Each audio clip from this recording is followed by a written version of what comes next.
invitation to respect and affirm oneself, to come to some sort of depth, to be more centered and balanced. There's an invitation that requires guidance as well. So you mentioned it's not just engaging, but also teaching and learning. So education, unfortunately, we tend to give a lot of importance to procedure and all these examinations and assessments, but the joy sometimes is lost in being able to process whatever we go through and to become more integrated persons at the end of that. So personal integrity.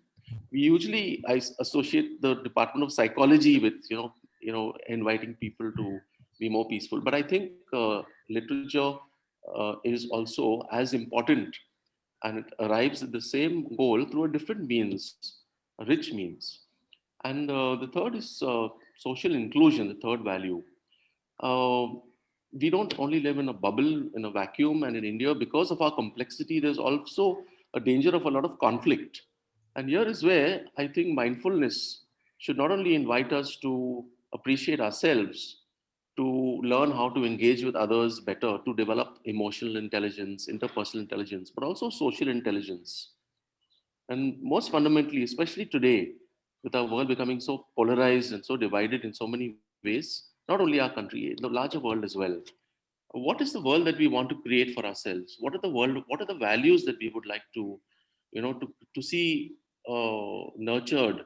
And how can we bring about those values, starting with ourselves, with our homes, with our friends, our small circle of influence. So these two values that we have in Xavier's, which are very difficult institutionally to push, if I may use that word, personal integration and social inclusion. I do think that the field of literature has a lot to contribute, and I do hope and pray that the staff, faculty, whether you're active or retired, you are able to invite the younger generation, especially, uh, to to drink of the riches of literature and to become more personally integrated persons and create a world of better well-being for oneself, for one's community, and for the larger human family. So that is my hope and my prayer, and I wish you all the best for this very engaging seminar and topics that you've lined up as well. With that, I end and take your leave. Very much, Father Keith. I'd now like to introduce our first speaker for the session, Dr. Coomi Vevaina. She will be speaking on mindfulness through literature. Dr. Vevaina is an education futurist, TEDx speaker, internationally acclaimed educator, literary critic, teacher educator, writer, and storyteller. On a personal note, I'm proud and happy that she was my thesis supervisor, my PhD guide. In October 2016, Dr. Vevaina retired as professor and head of the Department of English at the University of Mumbai. She is the founder director of the Center for Connection Education and Management. Dr. Vevaina has 2 PhD degrees, one in literature and the other in education.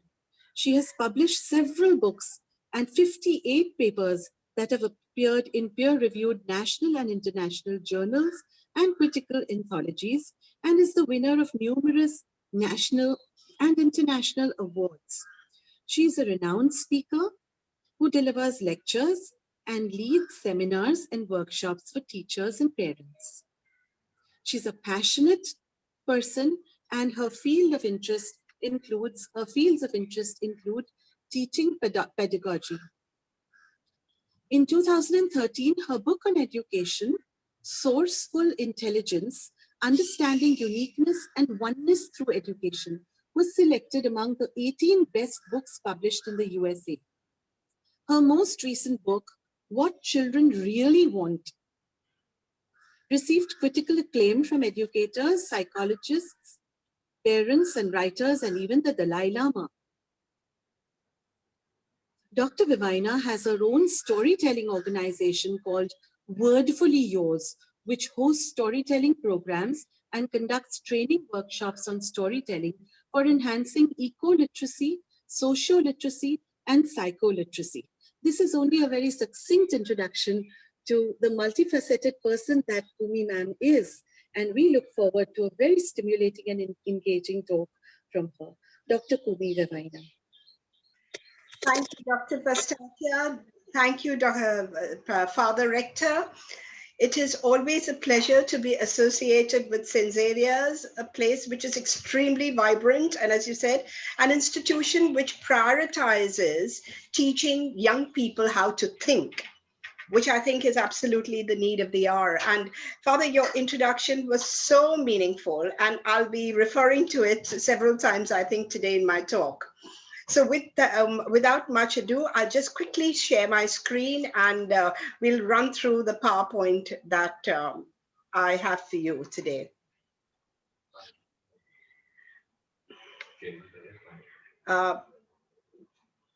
Just give me a moment. I don't think you can see my screen. Is that right? Is that right? Ma'am, we can't see your screen. Not as yet. Not yet. Okay. Okay. Just give me a moment, huh? I have been made the host. Is that right? Yes, ma'am. Okay. So just tell me as soon as you can see it. I'm doing it in a slightly different way. If we can't manage it, I will ask Parishta to share the screen. She has the entire PowerPoint with her. Now, can you see it?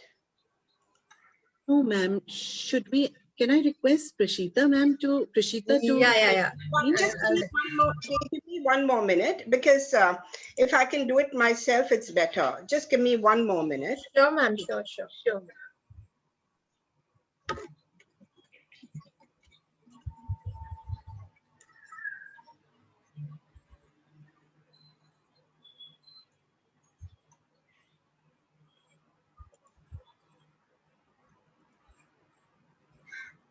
I think you'll be able to see it now. Am I right? Yeah. Yes, ma'am. Yes. Yes. All right. So this is a wonderful topic, mindfulness through literature. I have had some very interesting discussions with Father Dias of St. Xavier's on this issue, I think a couple of years ago. I'll quickly tell you what the plan of the session is, and please feel entirely free to interject. If you have questions, you can type them in the chat box, or if you like, we can do the questions later. I'm sorry if I will have to rush through the concepts, because there are several I want to give to you in this very brief presentation, and I don't want to cut into the time of Dr. Bhelande or Dr. Kamala Gopalan. So what is mindfulness, and why do we need it? How does literature help develop mindfulness? And then I'll end with a few key takeaways. So part one of the presentation, what is mindfulness? So quickly in the chat box, try and answer these questions. Have you, or just say them out. Have you expressed an opinion on someone only to change your mind later? First question. Have you expressed an opinion on someone only to change your mind about that person later? Just speak it out if you like. Yes. Yes, I think all of us have, right? And thank God for it. Thank God that our opinions are not cast in stone. Have you ever taken the right decision during a time of emotional meltdown? Yes or no? Quick. No. No, we haven't. No. After a crisis has passed, have you felt that there was meaning in that crisis? Yes, several times. Yes, ma'am, several times. So with that, let's move on to what is mindfulness. Mindfulness is an overlooked gem, according to me, which the West has brought to the center of our lives and is supported by psychology, neuroscience, neuroplasticity, management studies, etc. But it's not new. All ancient traditions have always insisted on mindfulness. And Dr. Pastakia gave us this very beautiful quotation from Aurobindo's mother, which says that it is extremely vital that we live conscious rather than unconscious lives. And most of us are unawakened. Now, the story of my life is that I really started working on mindfulness and self-examination at a very young age. Unfortunately, when I was doing my PhD with Dr. Shirin Kuchetka, I had chosen authors who made me do a lot of self-reflection and a lot of introspection. As a young person, I can't say I really enjoyed it, but I quickly realized how vital it was. In 1993, there came out a lovely song by Jill Jackson and Cy Mala called "Let There Be Peace on Earth and Let It Begin With Me." I cannot really lead a movement on peace if I have not been able to experience peace within myself. And therefore today, if we talk about, if we really say, what do you really want? People say, well, we want happiness, we want peace, we want all the problems to end, etc., etc. But it all has to begin with each and every one of us. Now, mindfulness meditation has become extremely popular now. I have found mindfulness meditation easier to do than emptying the mind meditation. The emptying the mind meditation requires much more discipline and comes later. So mindfulness is really useful. And what we are talking about is mindful. Most of the time, all of us are mindful because our minds are fully chattering all the time. From that, we need to move to becoming mindful with a single S, careful, self-reflective, introspective. To me, mindfulness is a very, very powerful psycho-spiritual movement which science valorizes and which is essential to every single one of us, irrespective of our caste, creed, religious affiliation, or political ideology. Mindfulness actually involves two major things. It involves, according to Thich Nhat Hanh, it involves the practice of being fully present and alive, body and mind united. This is huge. This is huge. We talk about living in the present and being present in the now. And one of the most eloquent writers on this has been the writer Eckhart Tolle. We think we are in the present, our bodies are here in the present, but our minds could be anywhere. And most of the time, our mind is either in the past or in the future. But just to give an example, a quick example, we don't drive a car constantly looking at a rear view mirror, metaphorically the past, or at the horizon, metaphorically the future. We look at the present. So it is extremely vital to look at the present carefully with body, mind united, according to Thich Nhat Hanh. There are several other definitions, but I don't think we have the time to run through that. One of the most interesting neuroscientists has been Antonio Damasio. And according to Antonio Damasio, the left cerebral hemisphere of humans, which is called the interpreter, is prone to fabricating, the key word here is fabricating, internal verbal narratives that do not necessarily accord with the truth. And all of us have experienced this in our lives, that we make up stories in our mind and then we believe those stories and we think them to be true. Again, to give you a very quick and simple example. Suppose I am seeing you all in physical space today, and we're doing a seminar face-to-face. You meet me 10 days later, and I completely ignore you. You say hi, I don't even know if I should say hi, or you're saying hi to the person behind me. And you think, oh my God, she's actually quite a snob, right? The next day I meet you again, and I run away from you, maybe to catch a bus. And you say, oh my God, she merely pretended to be all nice and goody-goody. In fact, she is awfully arrogant. On the third day I meet you and you're about to fall and I hold you back. As I'm holding you back, you change your mind and you say, well, maybe she's not such a bad person, right? So constantly these verbal narratives are being fabricated and then we make the mistake of believing them to be true. So that is why we really need to be mindful. Mindfulness can be demystified very easily by breaking it up into a few steps. Step one is self-awareness, looking within yourself, understanding where your jealousy, hurt, joy, everything comes from, which part of your body. The next step is self-regulation. Just being self-aware is not enough. Then how do I change my behavior based on the insights? That is self-regulation. Very importantly, as Father said it's personal integration and social inclusion. So we do need to also mindfully look at society, because actually there is no other. So social awareness is a third step of mindfulness.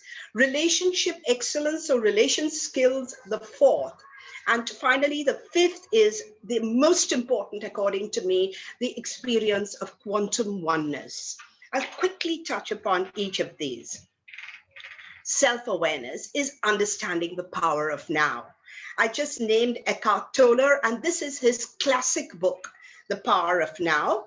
And he also has a handbook to the power of now. So I think this is the best that I have read. So understanding the power of now, pausing to closely examine yourself. And this involves, I'm going to repeat, 100% integrity on your part. There will be certain things which are unpalatable, which are disgraceful about yourself, but you need to be extremely honest. Why did I do this? Again, let me give you a very quick example here. Suppose you're traveling by public transport and a very rich woman comes and sits on one side, very well clad. On the other side of you is a very poorly clad woman, obviously very poor. You get out of the bus and you realize that your wallet has been flipped. Whom are you going to think of as a thief instantly? The poor woman? But mathematics would tell us there's a 50% chance. Why have you done that? Where did that prejudice come from? The rich woman could have been a kleptomaniac. She could have taken it. But immediately we think the other woman has taken it because she's in need of money. So where are all these ideas coming from?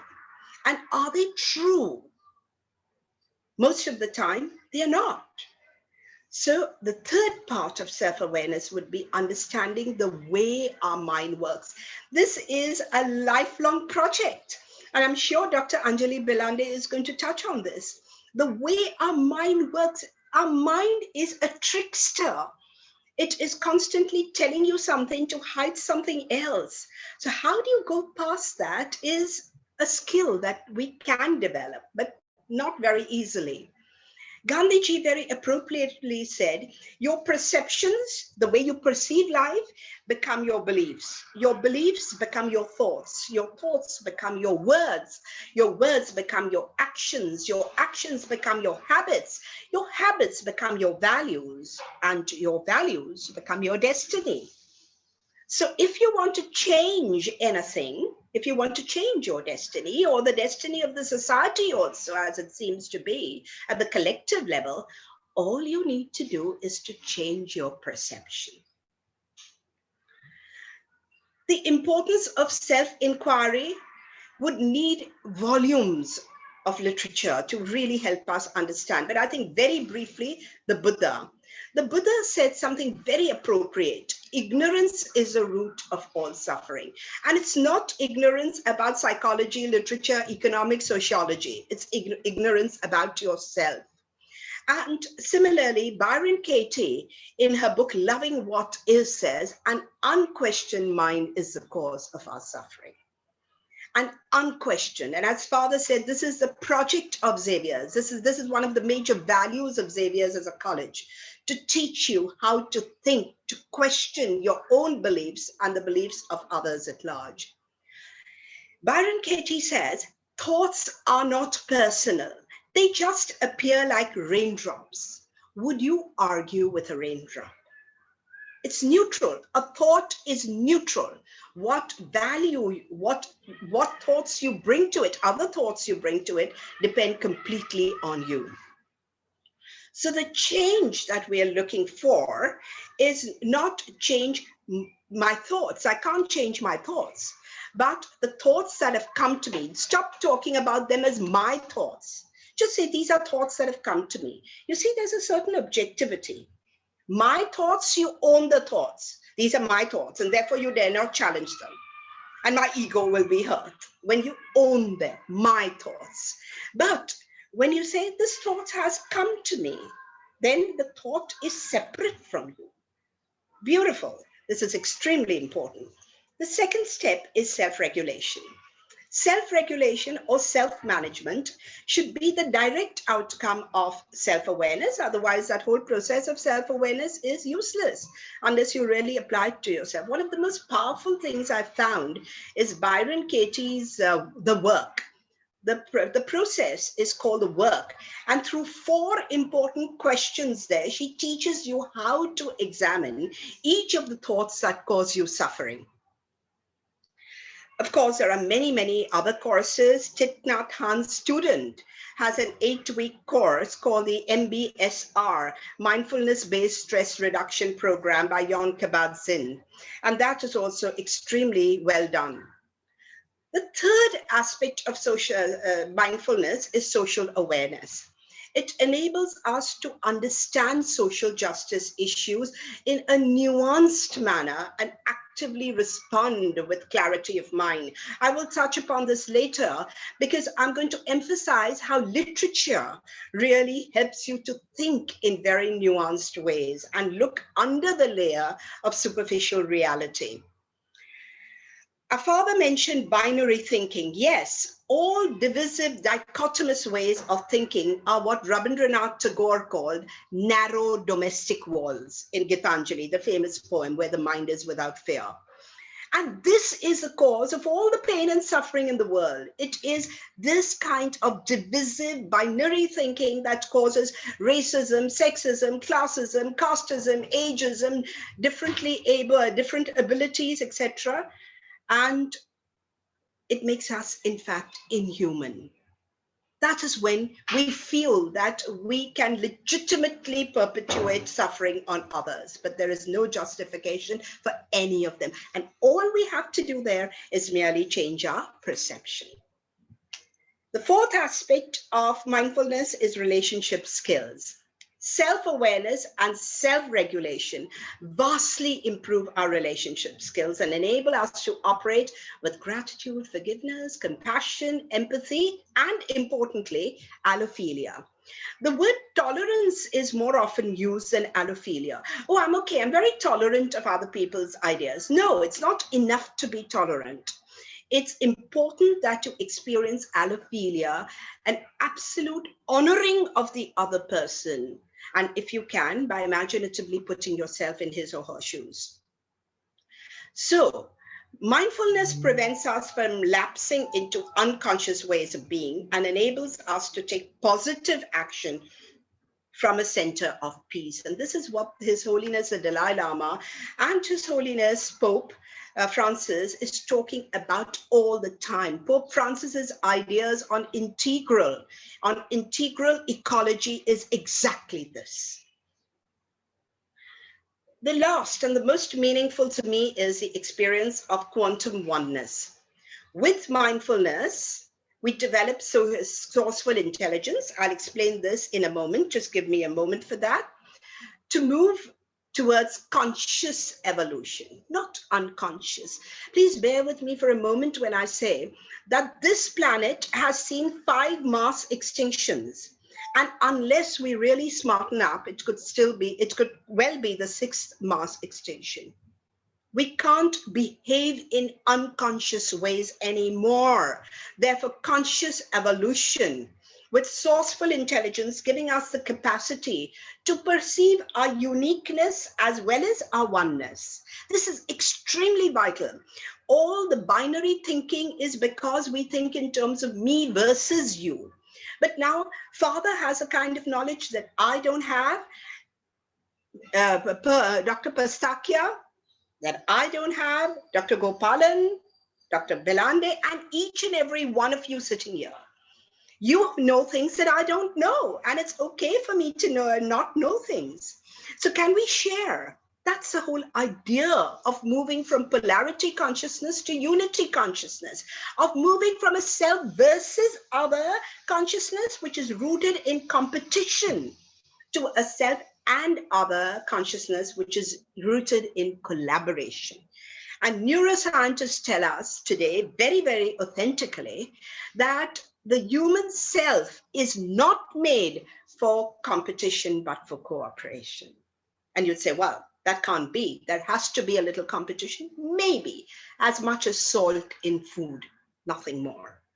A little competition, maybe. But collaboration is what we are, as humans, are hardwired for. So can we move from competition to collaboration to an experience of quantum oneness where all is self? The ancients have always been talking about quantum oneness. But now neuroscience has also talked about the matrix. Quantum physicists are talking about all their findings rooted in the matrix, where every single thing, not only sentient being, but every single thing is part of us. I cannot get into this in any further detail because it's a very brief presentation. And that brings me to part 2 of my presentation, mindfulness through literature. In an age when AI and biotechnology have come together, we could, as humans, create a fairy tale existence where all our mundane, routine jobs are handled by bots and all the marvelous things that AI creates. That would leave us free to pursue higher things. So we could create this kind of wonderful fairy tale existence where all the 17 goals of sustainable development created by the United Nations in 2015, and which the United Nations wants all its member countries to realize by 2030, all these 17 goals are clearly possible. But if we make unwise choices, instead of a utopia, we could be creating a dystopia. Our literature is replete with all kinds of dystopic novels. I think one of the most classic novels is Oryx and Crake by Margaret Atwood. And of course, there are many, many more. And it's been going on for long. Dystopias and utopias have been coming alongside. Aldous Huxley interestingly observed that we could all become victims of mind manipulation. And you see exactly this clearly possible. Father just talked about the effect of social media. Social media is constantly bombarding us with thoughts, too many thoughts, not allowing us our thoughts. So the victim of mind manipulation does not know that he's a victim. To him, the walls of his prison are invisible. He believes himself to be free. This is the kind of technological panopticon. Way back, Jeremy Bentham in the 18th century talked about a panopticon, which is an architectural structure where a jailer could sit only in one place and at one go observe everyone. So we know today that Google is observing us, Facebook is observing us. We don't have privacy anymore. So we live in a technological panopticon. What does literature do? Now, literature helps us nurture soft skills. I don't like the word soft skills simply because these skills, on account of our conditioning, are the hardest to learn. Anyway, literature helps us nurture soft skills and will help us survive naive technophilia. I'm saying this with reference to a brilliant young woman in the UAE in Dubai who's working for soft skills. She's come up with algorithms which actually test soft skills and tell you which areas you're weak in. And Sally Ann says that we need to balance living without technology with living with technology. Way back in the early 20th century, D.H. Lawrence said, for God's sake, let us be men, not monkeys minding machines. How relevant. Sally Ann continues by saying that human skills will be our competitive differentiator in a world heading towards automation. And she's not the only one. Dell Company did a very interesting survey, and Dell Company came up with the idea that 85 million jobs will be rendered redundant by 2030, the jobs we know today. But 97 million new jobs will come up, and they will require the same skill sets, but with a lot of adaptability on our part. So the adaptability is going to be our competitive differentiator. We will be required to upskill and either shape up or ship out. We'll be literally rendered redundant. So literature and the arts can prevent and will prevent technology from trumping humanity, from making us both robotic. And we know how many jobs today are taken over by robots. But I don't think we need to fear. I don't think we need to fear, because the same kind of skill set that is required for a certain job can be then used for another job which AI creates. So I think it is technology, if it's understood and appreciated alongside literature and the arts.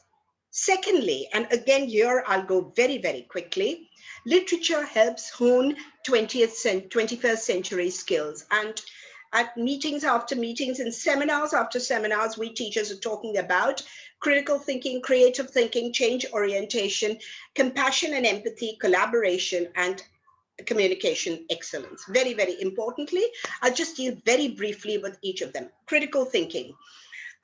Literature develops your critical thinking. Needless to say that. As Coleridge says in Biographia Literaria, as literary critics, we dissect and dissipate in order to recreate. So creative and critical thinking work alongside.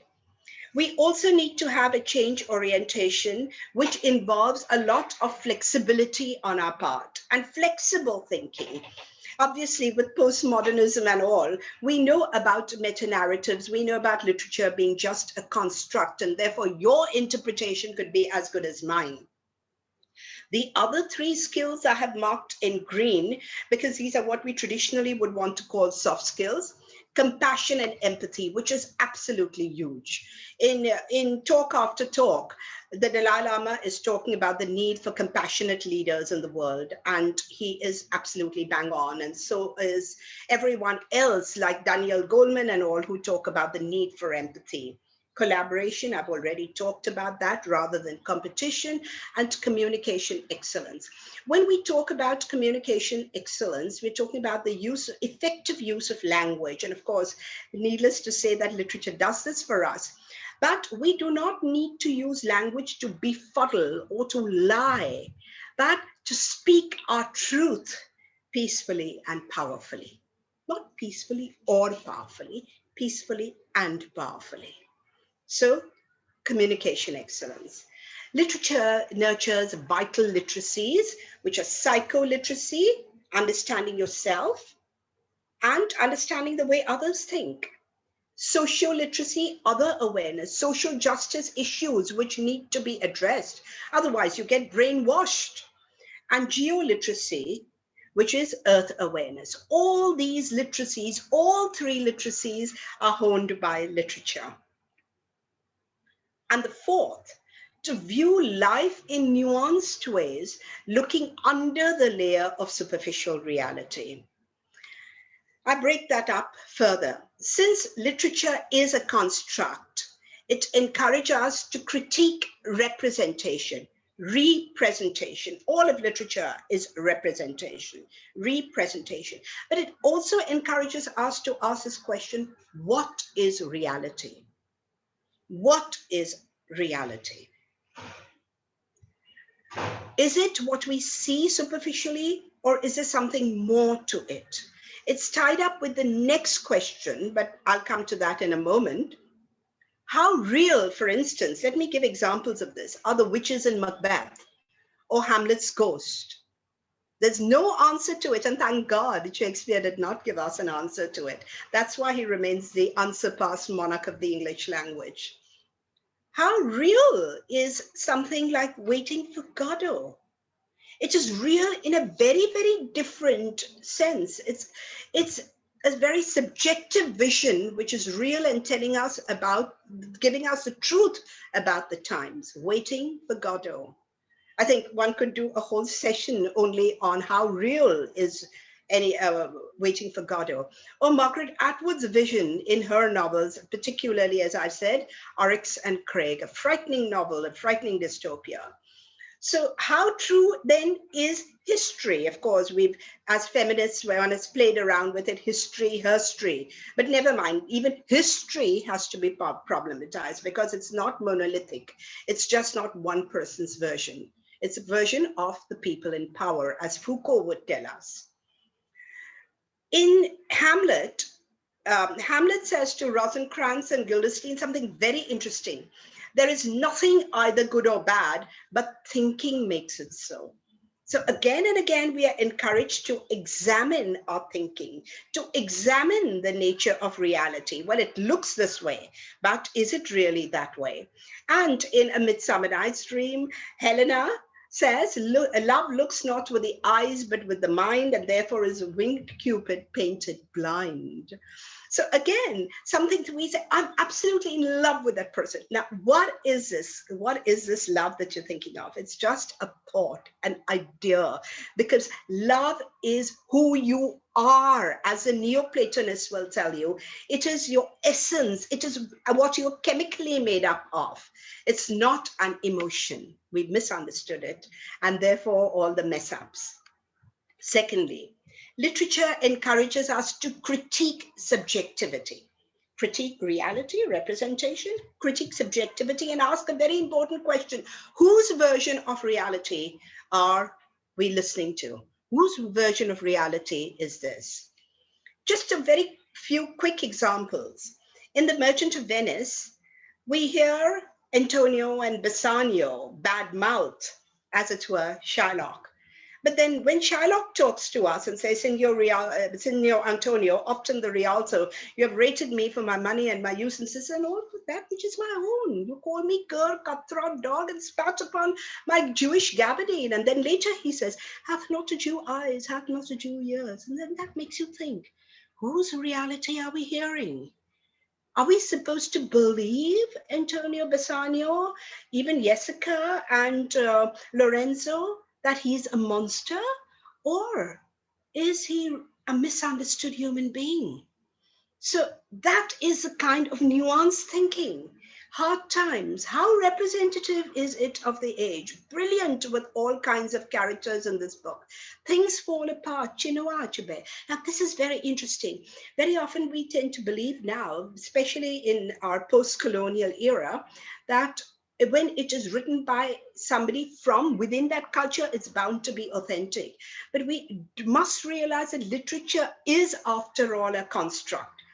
It is the insider's perspective as against the outsider's perspective. Similarly, I could say of the native writer, one of the books I genuinely love, In Search of April Rain Tree by Beatrice Cullerton, about what a native woman really goes through, what her reality is.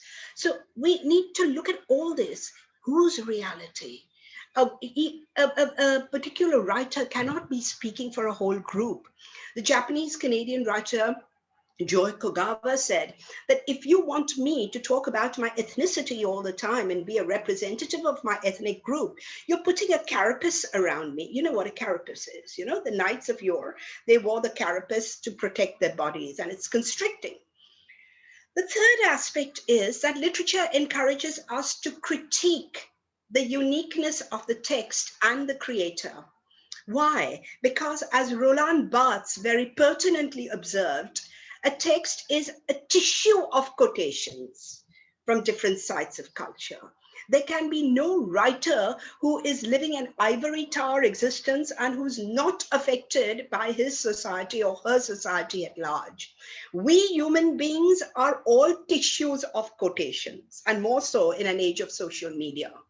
So as tissues of quotations, can we really create texts which are completely original? Even a text then is a tissue of quotations. Am I making sense? I don't know. I'm just rushing through this presentation. I do hope I'm making sense.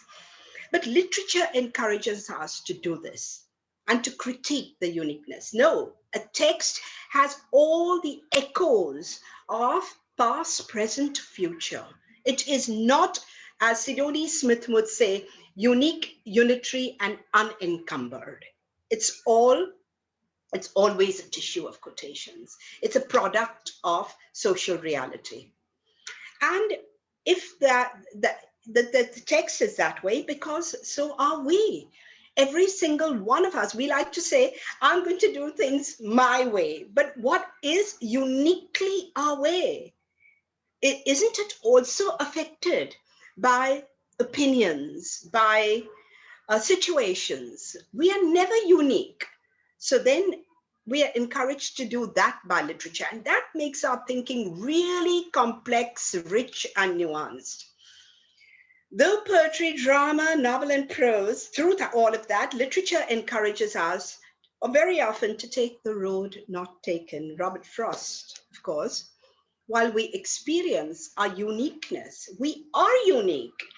I have certain gifts and talents and maybe you don't have, and vice versa. And my reading and my experiencing and my everything, unique.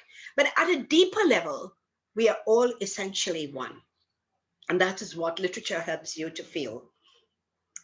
So by blending knowledge from the outside world with wisdom that comes from the study of literature, we can and must create lives that are joyful and socially just for all living beings on the only planet we can call home. So what are the key takeaways from this session? We dealt with what is mindfulness, the 5 aspects of mindfulness, the need for mindfulness in an automated world, literature as a powerful tool for nurturing mindfulness. Literature helps nurture soft skills and will help us survive naive technophilia, helps us hone 21st century skills, develop vital literacies, and view life in a nuanced way by looking under the surface of superficial reality. I don't know if Father Rector is here, but then perhaps Father Rector, even at the next meeting, along with your psychology department, you could call literary critics and literary writers and teachers. It's all one.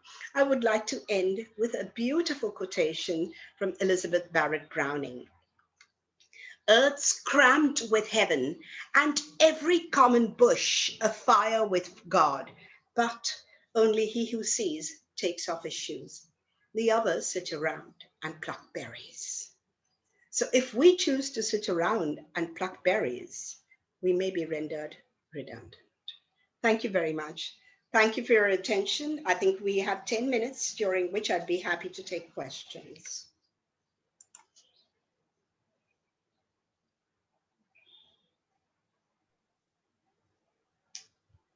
Ma'am, can I just say thank you? That was an absolutely delightful session.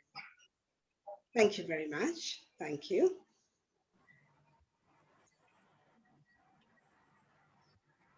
All right, we could take a few questions now, please. You could type them in the chat box.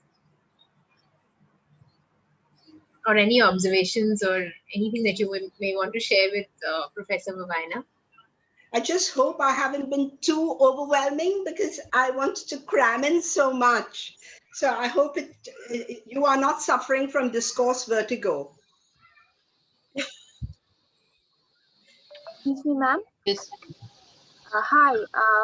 I really enjoyed the last part of what you talked about with regards to literature, how it critiques subjectivity, how it critiques reality. And I do believe it's quite important because given the pandemic, people were, binge watching and everything started up so fast. And I got this as a time to see literature. And, I saw novels that talked about plagues and, how people have given us cautionary tales to survive events that we don't see coming. So isn't that an important tool to develop mindfulness? Absolutely. Absolutely. Anything which makes you aware of, I think, the actual interaction between yourself and the other world, not as in terms of self versus other, but in terms of self and other. It always helps you to respond intelligently to your society. Mindfulness always does that. So as Father Rector would say, it results in personal integration and in social inclusion. It's both. Ma'am, I had a question. May I? Please, of course. Of course, I may All not have right. the answers, but I'm ready to take questions. I'll So search it's for the answers with you. all right. Thank you. So I had a doubt. When you were talking about changing our perception, it just occurred to me that one quote by Arthur Schopenhauer that a man can do what he will, but not will as he will. So sometimes I, as a person who's still growing, full of angst, I have often seen that my perception has been a product of a lot of things, my childhood, my conditioning. You can say it's almost been so organic that I've never had any control over it because so many things pre-decided it. The past had so much control.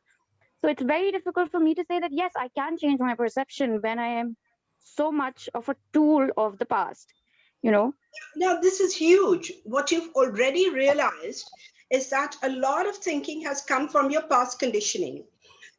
Step by step, not overnight. You take one concept, you break it up, you ask where is it coming from? How authentic is it? Could it be done differently? If it works for you, then that's great. If it not only for you, if it works for you and does not harm others, it's good enough to retain. We don't have to throw out the baby with the bathwater. Now, that is a horrible, horrible thing to say, baby with the bathwater, but just a common way of talking. You don't have to throw out the good with the bad. If something has come to you from the past and it's worked for you and it hasn't harmed people, great, you retain it. But if you feel that no, it's not working for you and neither is it doing good to others, then you can intelligently devise ways of changing it. This is my take on it. Ma'am, we have a question in the chat box from Ramya B. And it says, though irrelevant to the topic, how do we handle criticism? Very interesting question. Well, I am deep into psychospirituality. I've been trained by very, very eminent psychologists. So I'm going to give you a very brief answer to this. When criticism is directed towards you, just ask yourself, is it touching my essential self, my pure self, my unchanging self, or is it touching my ego self? It's obviously, if it's obviously said from an egoic position, it's very likely it's going to touch my ego. How dare she say this to me? You know, I'm hurt. Who's hurt? The next question is, who's hurt? Does it really? I'll give you a very simple example without taking any names. I was a young professor in the university, and I think in the first 5 months, I was asked to lead a refresher course. And one of my colleagues, for God knows what reason of his own, went to the refresher course teachers and said, you know, these Parsi women, she's leaving to go abroad because these Parsi women are easy lays. Now, wasn't that a horrible thing to say? The whole class walked out, the class of teachers. They came to my room and they said, let's lodge a police complaint because this is what he said against you. Obviously, it hurt me. Human. I'm human, flesh and blood, right? Work in progress. So obviously it hurt me first. And I said, oh my God, this is horrible. This is a lie. And then because I have been introduced to mindfulness or etc. at a very early age, I paused. The important thing is to pause. And I paused and asked myself, if it's not the truth, what am I getting all het up about? So I told the group of teachers who were there, I'm sorry, I'm not going to do anything because there's no truth in it. So it doesn't affect me. About half an hour later, the same gentleman met me in the corridor. And he said, so you know what I said about you? I said, yeah, I do, but that's your business. It has nothing to do with me. That was an insult, a huge insult. It was a slur on my character. I could have blown it up. I could have gone to the women's cell. I could have gone to lodge a police complaint. It would all be right. But then I would have lost my peace. And I keep saying, nobody has a right to take away my smile. I don't give that right to others. So I didn't give it to him. This was just a small, not that I always behave very mindfully. I'm human like you. But very often, these are the kind of questions I ask and would save the situation. Otherwise, I would have completely lost my peace of mind by writing letters, getting more and more angry, and letters going back and forth. Actually, that person then became my friend. So it was a win-win situation. Ma'am, I have a question about this. Yeah. The situation that you've just narrated to us, while it's amazing that you could pause and you could reflect and not let it affect you. If all of us became like that, and this is just me being, if we all just accepted bad behavior by being so mindful, how would you change people's thinking? Because hasn't conflict... He realized very importantly that he couldn't take away my smile. He didn't try it again. So his behavior towards me changed. But ma'am, it could have made him try it with someone else because you didn't reprimand him. This is just... He would also think that possibly someone else could also behave with him in the same way. I mean, he would have enjoyed a confrontation. I did not get the pleasure of that confrontation because I showed that I am in charge of my emotions and my thinking. Yes. When you do that, people start wondering, how could she do it? I mean, not that I'm a saint, not that I'm anything. As I said, I don't always behave mindfully. I'm human. Sometimes. Okay. Yes. But more often than not, I try and stop. I pause. I put a break. I ask myself. And when I'm asking myself, I respond in very different ways from the way that is expected. And I think in my case, it's usually created a win-win situation.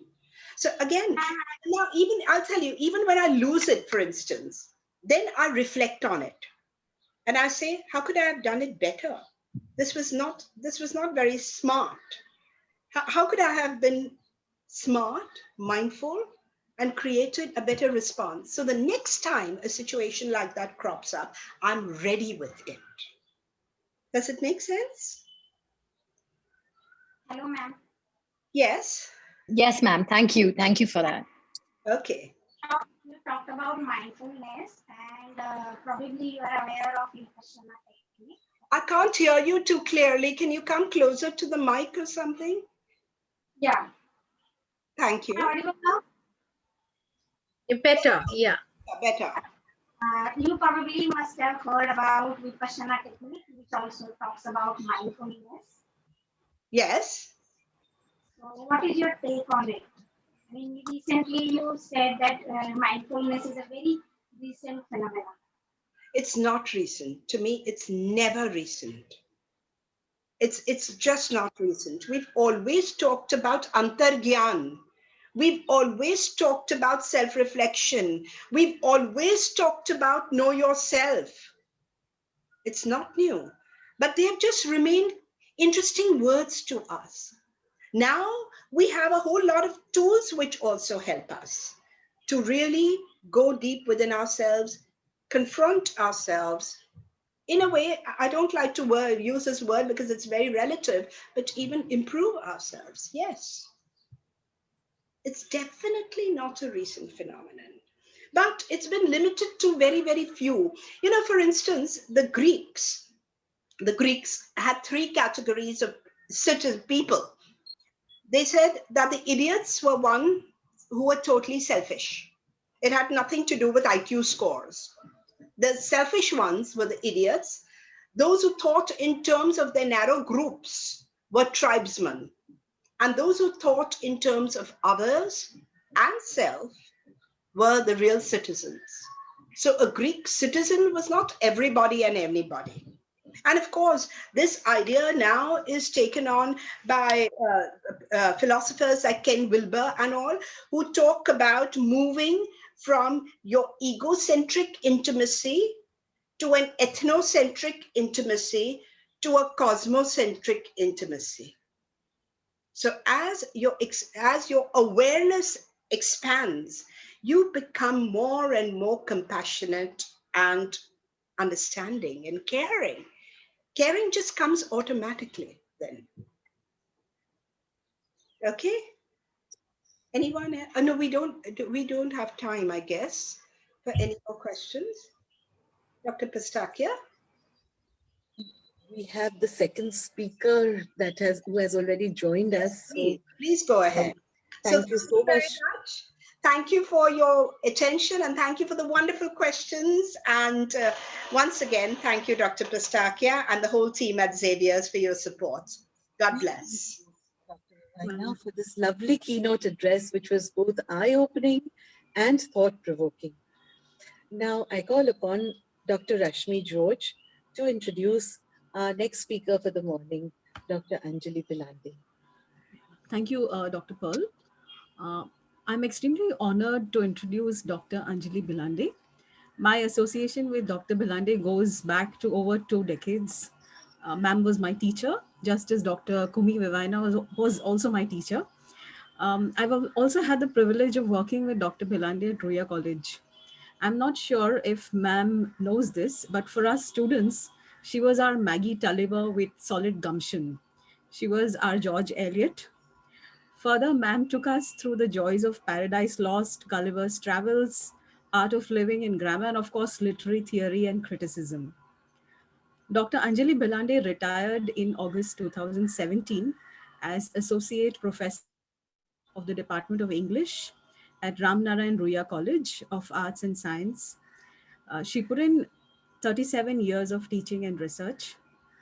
She's the author of 3 books, Self Beyond Self, Articulating Gender, and Lord of the Flies, a Stylistic Analysis. She has also published several well-researched articles in national and international journals, edited all the works of the mystic Dada Governed. Dr. Bhelande has won the Shastri Indo-Canadian Graduate Award for doctoral research on Ethel Wilson in Canada in the year 1990, and then again in 1998, she won a Shastri Faculty Enhancement Fellowship for postdoctoral research on the Canadian poet P.K. Page. Dr. Bhelande was the founder and convener of the Center for Mindfulness and Wellbeing in RUSA College from 2013 to 2017. Her areas of interest are holistic education, stylistics, feminism, and spiritual philosophy. Most welcome to St. Xavier's College, ma'am.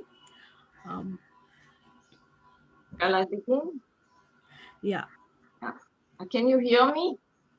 Yes. Yeah. Okay. Yes. Thank you so much, Rashmi, for that very warm introduction. And I thank Xavier's College and Pearl and the rector and everybody present for inviting me and for hopefully being mindful throughout the session, because I want to make it a little interactive. And I'm going to do a close reading of literary texts, mainly some Canadian texts, but I shall help you out with some PowerPoint displays of the text. But you'll have to be really mindful, all of you, to be able to make the most of this session. So shall we begin by saying that Coomi has already laid out theoretical foundation of mindfulness, and I would request Rashmi to start the PowerPoint, yes, because it will help us follow the discussion. Can we go to the next slide? This is just yes. The topic, inner explorations, and it is an Indian perspective that I'm going to offer you. And here is a good definition of mindfulness. It is a non-judgmental awareness. That's a key term there. Without judging either others or ourselves, we have to be aware of our bodily sensations. Somebody asked about Vipassana, that's what it begins with. awareness of bodily sensations, the breath, your thoughts, your feelings, and so on and so forth. Okay, so with this as a guideline, can we go on to the next slide, which is an introduction to Ethel Wilson, the Canadian novelist. I did my doctorate on her, and she's a very sensitive, soulful writer. And though you may not have read her, I shall try and sum up the situation that is being contextualized in that in the quotes that follow. I hope it will make sense. Her writing and her background: she was born in South Africa, as you can see, and she was only 2 when she lost her mother. 7 years later, she lost her father. There was multiple migration in her case. She was sent back to England, and then from there, the family migrated to Canada, Vancouver in particular, which is in British Columbia. So a lot of her novels are set in beautiful British Columbia, and the themes are all ultimate questions such as life, death, coincidence, and self-inquiry, finding out who you are, your identity, and then also, as we said, a cosmic consciousness that emerges in her work. So with that introduction, I hope the dates are given 1888 to 1980. I went there in 1990. By then she was no more, but I did interact with some people who knew her. So the next slide, I'm plunging into some literary texts, okay? And this first one, the next slide, is from a novel called Swamp Angel. Now a little bit of background. It is, Rashmi, can you change the slide? I think it's still the same. It is about Maggie, another Maggie, not Tulliver this time, Maggie Lloyd. And she was married to Tom, but now after he passed away, she married again. She married Edward Wardo, who is a crass agent, you know, estate agent. And the marriage is a failure, and he's quite a pain, so she cannot confront him. She feels it won't work, and so she quietly walks out on him without his knowledge. This is the context in which I'm offering you this first piece. And she runs away, actually.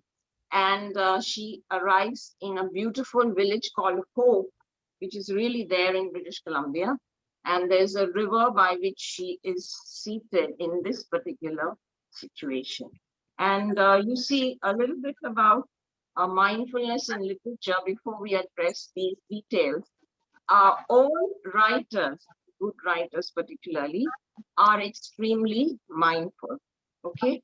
And they are mindful of their own inner self, as well as the environment and the cosmos as a whole.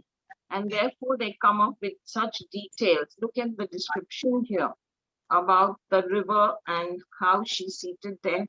It is the river Similkameen, which means dancing river. And she feels healed by the river as she thinks about her situation. This first excerpt is mainly description. And there is the rustling river, and there is this deer, which is observed so beautifully by the writer. Now, you know, mindfulness is observation. It is keen observation. Are you following, or is there a disturbance somewhere? Okay, so you see, even in Vipassana, as somebody asked, it is observation of body sensations, observation of breath, because breath is a wonderful way of connecting mind with your innermost self. You see, when you are disturbed, your breath is disturbed, whether it's fear or anger or any other affliction, it is that which is disturbed. So it is said that if you regulate your breath, then your mind will also settle. Equanimity is not easy, but it becomes easier through the breath. That is why Vipassana is a very useful tool. But here is our Maggie, by the river, and she's trying to come to terms with what she has done. She has guilt also within her. Now, before this, this is a long excerpt. I hope you have read it by now. And before it begins, the earlier page I will give you, it says time dissolved and space dissolved, and she was one. Where is this? Yes. She was one with these woods, with the forest, okay? And then she was all but a child. So that only the children of, you have to be a child to enter the kingdom of joy, the Bible says. And so childhood is the state of innocence, and that is the state she arrives at, and nature definitely heals. And I want you to see how self-aware she is and how aware the writer is. The writer is aware of the scene she is painting, and it is very beautifully shown how the deer interacts with her. And then also the fact that she, her fingers strayed and found a pine cone. See, body sensations in Vipassana, they say, watch your sensations. Is there a tingling in your fingers? Now here, she's actually practicing Vipassana by, feeling the cone. This is mindfulness. Who is mindful is a very important question. Who is aware? It is not your mind. There is a layer within you which is aware of your thoughts. Thoughts are not you. This is what Coomi also highlighted. Now, even at night when we sleep, you see, we may get up the next morning and narrate half a dream which we may remember, or we may say, I had a wonderful sleep yesterday, very nourishing, because there was not even a dream in it, and that is how you feel refreshed the next morning, recharged. Okay, now who is narrating this? There is something inside which is your true self, and that is actually mindful, if I may say so. It seems paradoxical, but there is something beyond the mind which is aware of thoughts and sensations. Okay, so here we have an example of a writer who is mindful of the scenery she is depicting. And the next slide, Rashmi, talks about self-inquiry. Here is a character, Maggie, who is full of guilt because she is sensitive, that she has walked out on Edward, and she is having an interior monologue. Rashmi, have you changed it? Yes, thanks. Now, you see, all soliloquies in plays are instances of mindfulness. Then all interior monologues are also a form of self-inquiry, and therefore instances of mindfulness. Now, this particular passage is saying, I think you haven't changed it. It should begin with, have you changed it, Maggie? Rashmi? It should begin with, I can't help, yes. Yeah, it was. I'm sorry. Yes, you were at the right place. Yeah, Can you show me that? I can't help it, she told herself once again. This is Maggie talking to herself. I betrayed myself, I betrayed Tom, and so on, it goes on. And then later she says, he has been my executioner for what I did by marrying him, and we have been each other's executioners. This is actually passing judgment, but then it is, she has distanced herself from her crisis, and so there is some mindfulness involved here. It is not, judgment without, this is a kind of Viveka Buddhi, as we call it in India. Mine is always an Indian perspective. It is a higher mind which is reflecting on what has happened, what has transpired. I guess as she evolves, even that will drop. Even in the novel, it drops later on. She says, he is he and I am I. Okay. And she says, what does she say there? I am humiliated. I won't think of it.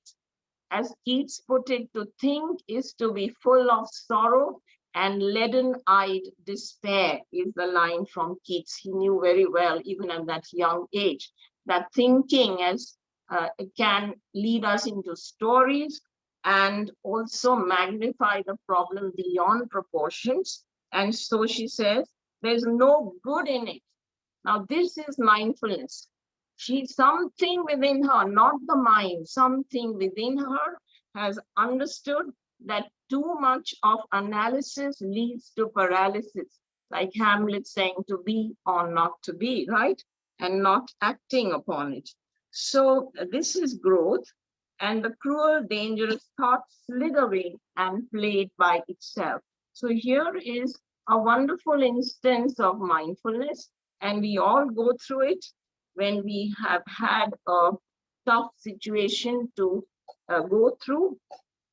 And we will continue with our analysis of some other scenes from the same novel, Swamp Angel. The very title is paradoxical, angels rising from swamps. And to my Indian mind, that was like the lotus rising from muck. Okay. So it's a kind of transcendence rising above your negative situation. Can we have the next slide then? Is it making sense to all of you? I hope it is. Can we have the next slide then, which is another scene. Now in this novel, please pardon all the underlining. This is a PhD work that I did. And so I had to closely analyze every text. I have another copy which is without any markings for my own pleasure, but please bear with me, but it will help you locate what I am trying to draw your attention to. And here is a character called Nell. We are reading from I Sit on Top of My Little Mound. Okay, I know it's a little tiny, the writing, unless you have laptops to enlarge it. I'll read some of the things. Here is another character, Nell Severance. Severance, I think, is severing and detachment. And Nell is spiritually connected. She's senior to Maggie. They are friends. And there is a lot that she has learned, Maggie has learned from Nell, who is a circus artist. And she was in possession of Swamp Angel, which in the novel refers to a gun. She was a juggler who used to juggle that gun. Okay. And she's very attached to it. So for me, in this novel, it's a symbol of attachment. And here is Nell. Later on in the play, in the novel, she realizes that the gun comes in the way of her relationship with her daughter, who is jealous of that gun. She feels because of the gun, the mother did not give her enough time and attention. Okay, so she throws away the gun, and which is a kind of renunciation. And here, by the end of the novel, she says this. This is again an interior, a kind of monologue, and Maggie is present to listen to it. And she says, I sit on top of my little mound of years, and it is natural and reasonable that I should look back and I see the miraculous interweaving of creation, the everlasting web. And I see a stone and a word and this stub. Stub is a cigarette stub. Now look at this web metaphor here. Immediately I thought of the webs in Indian scriptures, the Vedas in particular. The web is always a symbol of interconnectedness in our literatures. And you see, this particular passage goes back to Passage to India. And Fielding really deeply influenced Ethel Wilson. And there is a scene there where Professor Godot has this kind of cosmocentric vision. See how broad the vision is. And she is almost giving some lessons to Maggie there, because Maggie looks upon her as her spiritual mentor. And she's saying that the whole world is interconnected. I am linked with the stone, the word, and the stump. Now, Professor Godot, there is a similar passage there, and he has a kind of revelatory moment where he feels connected with the cosmos. But when it comes to the stone, which is the inanimate world, okay, you are related to the animate as well as inanimate. And there he stops short. But Nell goes beyond that. And she says, for me, everything is interlinked. There is no point in blaming anybody for anything. And everybody is, no man is an island. She keeps quoting Dunn also. Ethel Wilson, no man is an island entire unto himself. And so just see the interesting things in her web. There is the stone, which is the inanimate world. Then there is a word, which is language, okay? And it may also stand for word W capital in the Bible, okay, which is the source. And also there is the cigarette stub, which to my mind was a symbol of negative tendencies. Smoking is injurious to health as well as to the environment. And all these she is able to accept. In life, there is the negative pole and the positive pole, and both are included, and all polarities have to be accepted, which is what she's suggesting to Maggie as well. And she says later on, I include the Chinese boy who is assisting Maggie. She has set up, she has a position in a log cabin later on.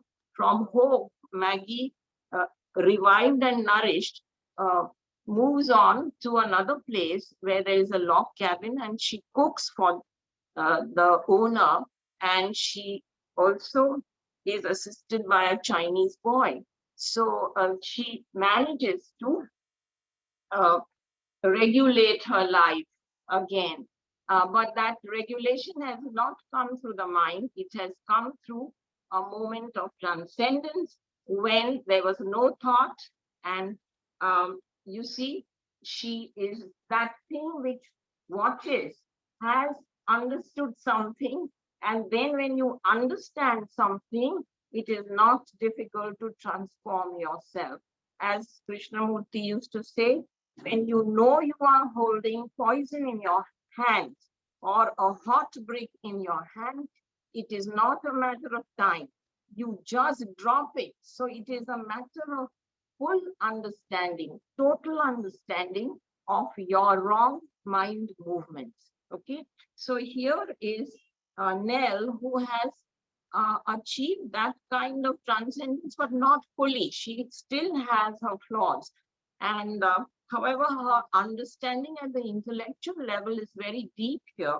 And she says here that you have to accept life in its totality with its positive charge and its negative charge, and that ultimately life is a mystery.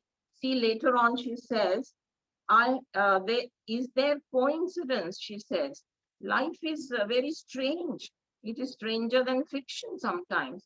And so she says, I have just a few convictions left, and I hope to die before I lose them.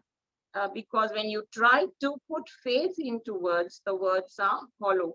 So this whole dimension of mindfulness, it is not the thought domain. It is a domain beyond thought. And that is why stillness is valorized in all scriptures. Be still and know that I am God is what the Bible says. And all scriptures say it, okay? And we are the happiest when we have this sleep without dreams. We feel much better when we have slept well, because there you have withdrawn from the world You are not there. The world is not there. There is only stillness, and it is so nourishing. So, in the context of escalating suicides among students and people at large, it is very important to go into stillness, at least for a small part of the day. We are not saying be still all the time and don't use thought. All mystics have said thoughts for the working mind, thought is necessary to know your address and go home safely, but we use it in excess. Thought should be our servant. It has become our master. So mindfulness is about dissolving into that dimension from which all thought emerges, everything emerges. Okay. So I find this a very beautiful passage. And it also talks about coincidence somewhere in the same thing. And providence and coincidence are also questions that come up. I don't think it's here.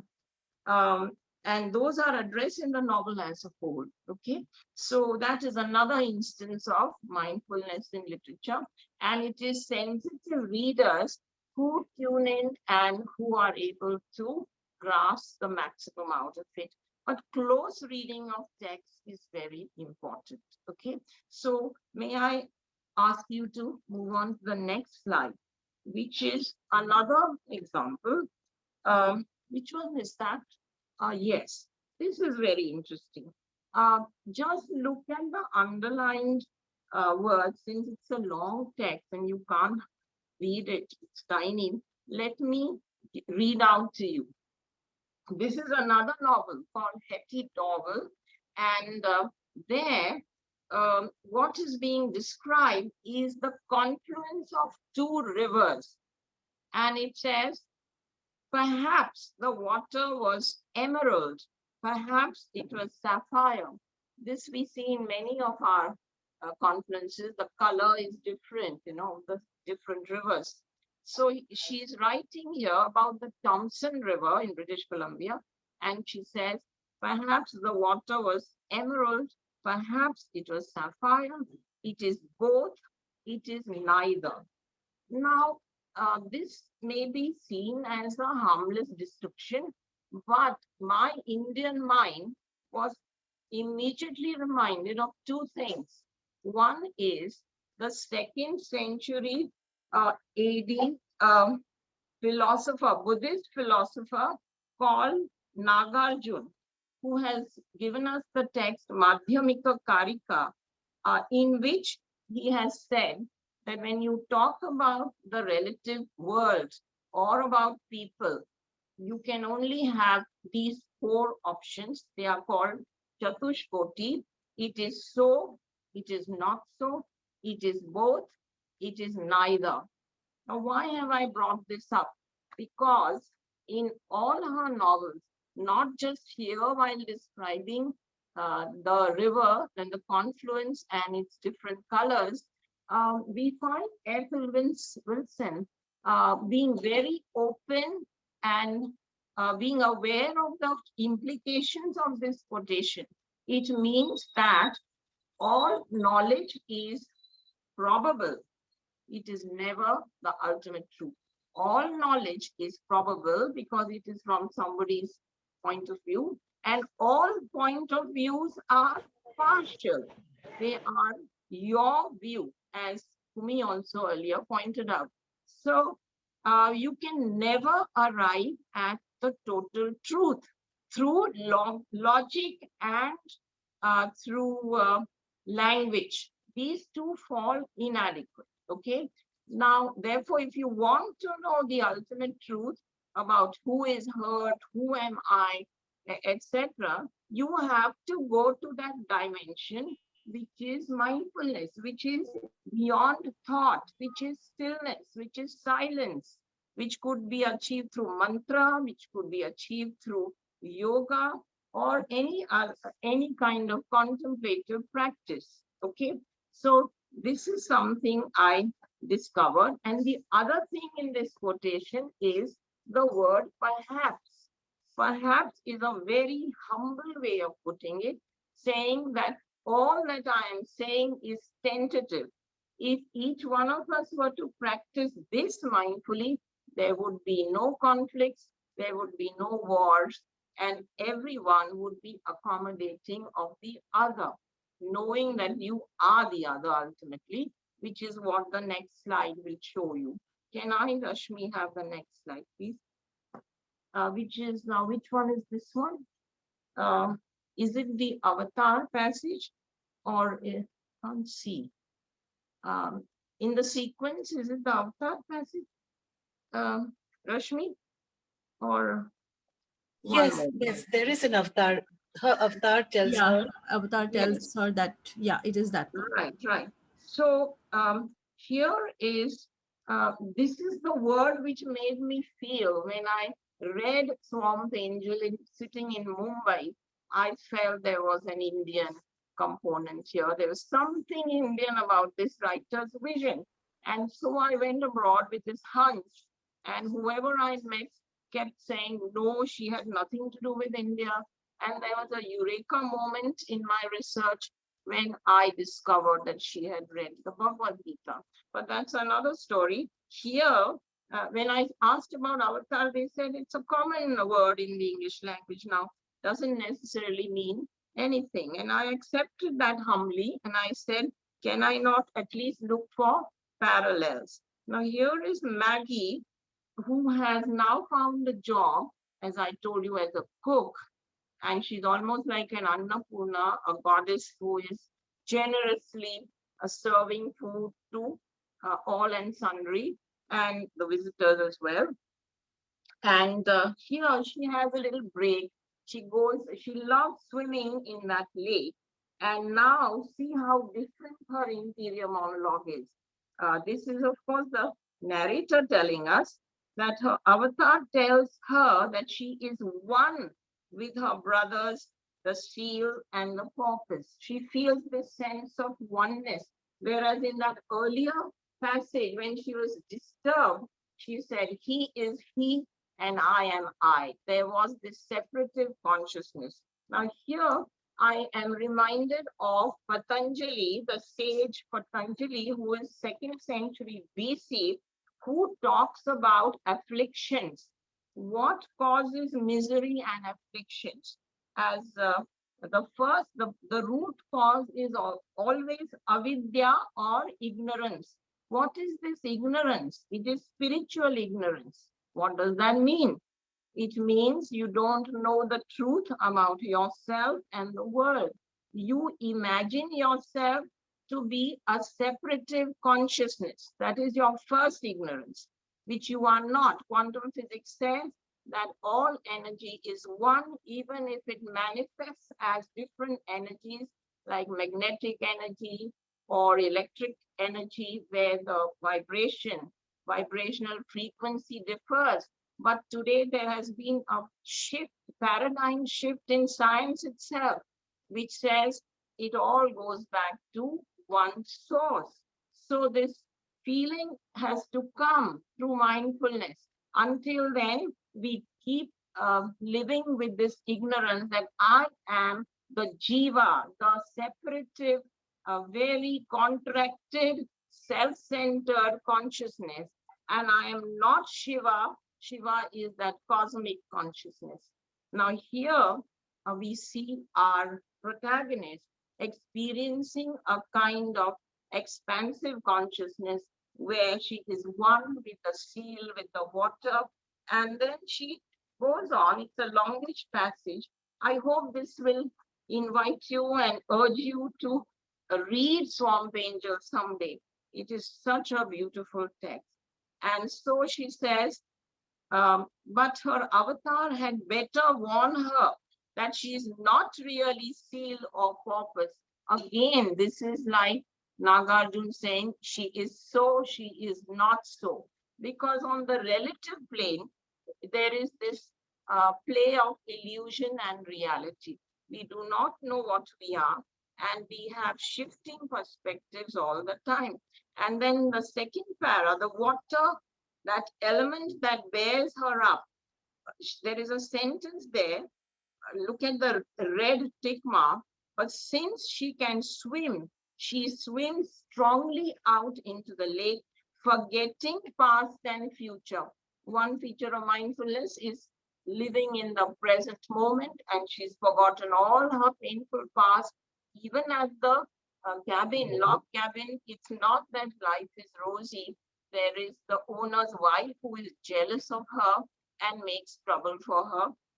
And yet she chooses to go down to the lake and come to terms with her new situation. And also, throughout the novel, she talks about swimming around stones and boulders, just like water does not, it keeps flowing. Even if there's a boulder in it, it goes either around it or over it.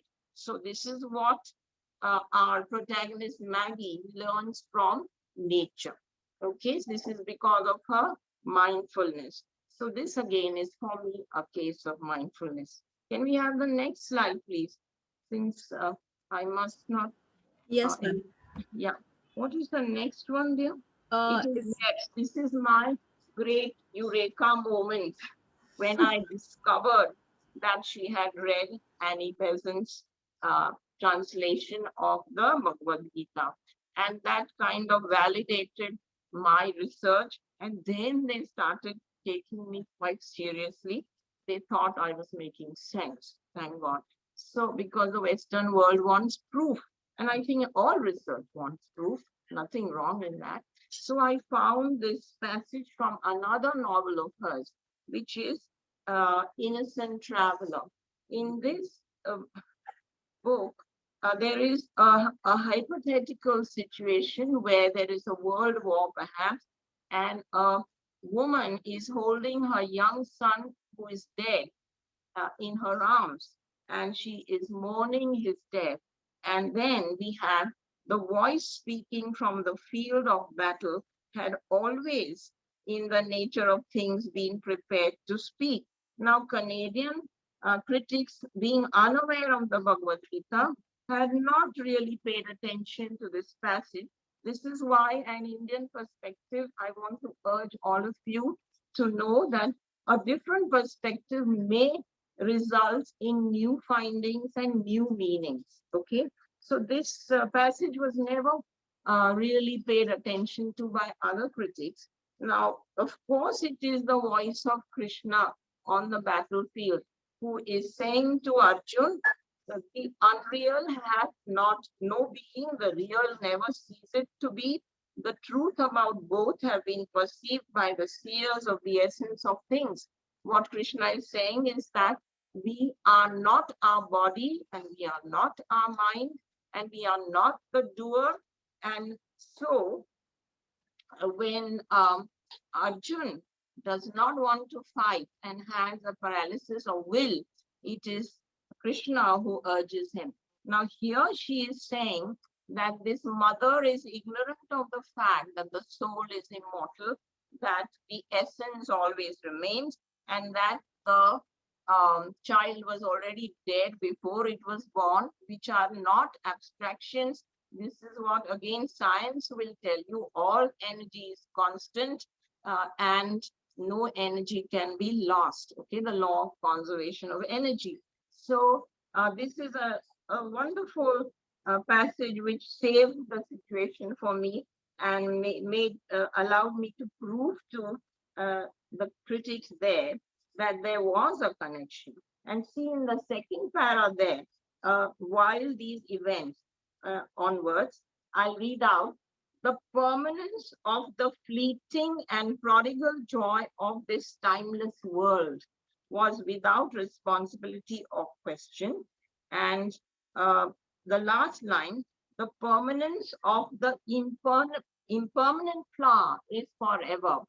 So our writer Ethel Wilson is continuously pointing to something which is beyond time and space. And that is what Radhakrishnan had said once. The Bible says, love thy neighbor as thyself, because, as the Upanishads point out, you are that self. You are the other. Okay. So now this might again sound like an abstraction, but we are coming to the next scene. Um, can we go on to the next slide, which is about the birds, perhaps? Is it the birds? No, where is the bird passage? I am the bird. Yeah, just a second, ma'am. Okay. Let me see. Yeah, is this the one? Can you just check? Um, Look out of the window at the living birds. yes, yes. Um, Now, if you see there, that is another situation. Okay, I'll give you the context in which this is happening.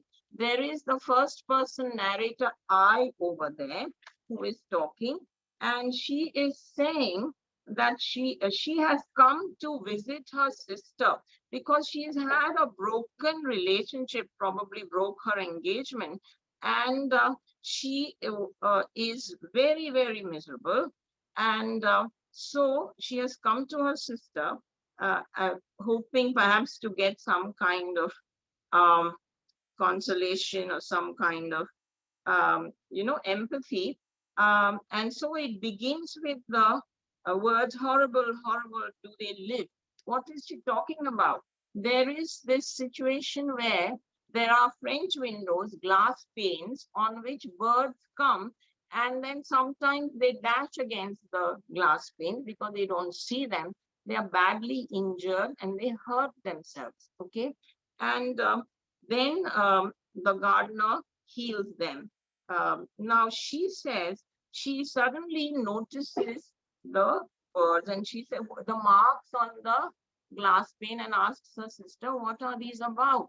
And the sister explains the whole thing, that the birds tend to get injured. And she has a revelatory moment listening to this. She says, I had bashed my head against the reality that was waiting for me invisible and had nearly broken my neck. So again, a natural happening becomes a kind of insight for this character. This is also mindfulness. Because of her mindfulness, she noticed the mark on the window pane, and then she got this explanation. And so she feels for those injured birds. And earlier on, what is underlined says, I was a bird and the birds were I. This is total involvement, total identification with the other. Love thy neighbor as thyself, because you are the other. So here is a character who becomes the bird almost. And this is like the Mahavakya in the Upanishads. Uh, that art thou. Okay, it's one of the aphorisms. The great aphorisms in the Upanishad says that you are that. Okay, you are not this contracted self which you think you are as a body mind, but a universal consciousness. Okay, and so you are one with nature, with people, with everything, and yet you are nothing because you are beyond all polarities, such as everything and nothing. So now quantum physics is saying the same thing. It has come up with holograms as a metaphor for, even brain cells. Every cell is aware of everything that is happening within the body, though its function may be specific to one area. So let me not get into too many philosophical statements. I hope you've got the point about literature helping you to be mindful by exposing you to people who are mindful, characters who are mindful, because one learns from example emulation. And if one is a sensitive, mindful reader, one takes away so much from every literary text. Okay, so now I want to talk about another writer, Patricia Faith. That was my postdoctoral work. And well, I think I did not complete the 5 kleshas. Kleshas are afflictions from Patanjali. He says the root cause is avidya, which is separative consciousness, and the feeling that you are limited, that you are not, you are finite, you are flawed, you are inadequate, and therefore you seek to fill that inadequacy through relationships, or through possessions, right? So that is the basic cause. The other causes listed are asmita, which is pride or ego, then rag and dvesh. Rag is excessive attachment to something, and dvesh is revulsion. Your like, dislike symbols do that for you in your social media. And abhinivesh is the last one, which is fear of death due to excessive attachment to life. These are the 5 reasons why we suffer in life. And so to go beyond these afflictions, you have to know your true self, which is not this body mind. It is something very subtle, very pure, very childlike, and very perfect. Absolutely, we can't say very perfect, can't have degrees. It is absolutely flawless. Okay, so this is what sage Patanjali in his Yoga Sutras has said this in chapter 2, verse number 3, if anybody wants to explore further. Okay, so now I shall go to the last example because we are running out of time. It is a backwards journey. This is a beautiful poem by Patricia Page, who was very mystical, and one can actually have a program called Mindfulness Through Literature, taking Tukaram, taking Rumi, and all these mystical texts, if one is inclined to go that way. Over here, I must say that when I did my research in 1990, I was restless. I found that there was a sociological approach, there was a psychoanalytical approach, and historical approach, but there was no metaphysical approach to literature. And then post-structuralism came in, and then, they frowned upon transcendence as the ultimate peg on which to hang your coat, and they poo-pooed transcendence. Now, I had to say then in many a forum that their claim that there is no transcendence is also a transcendental claim. It's an absolute claim. So I have every right to stick to my position because naturally I am drawn to the transcendental dimension. And then I was very blessed to find writers who also had this a similar orientation. So I am closing with this last one, a backwards journey, which is a beautiful poem. The speaker is saying, when I was a child, I used to watch what does she say that? It is a can, the Dutch cleanser, like a Harpic, the Dutch cleanser, which my mother bought. It was a round container of yellow cardboard, and on which there was, it depicted the Dutch cleanser woman, the Dutch cleanser woman holding this can in her hand. So my childhood observation was very keen, and I used to watch it closely. And this is a kind of infinite regression she is depicting in the poem. She's watching that can on which there is a Dutch woman who is holding another can, and on that can there is another Dutch woman holding another can. You get the point. It is a case of mirror images, and this is going on that way. And this was no game, she says. The woman led me backwards. This is mindfulness. She led to the smallest point.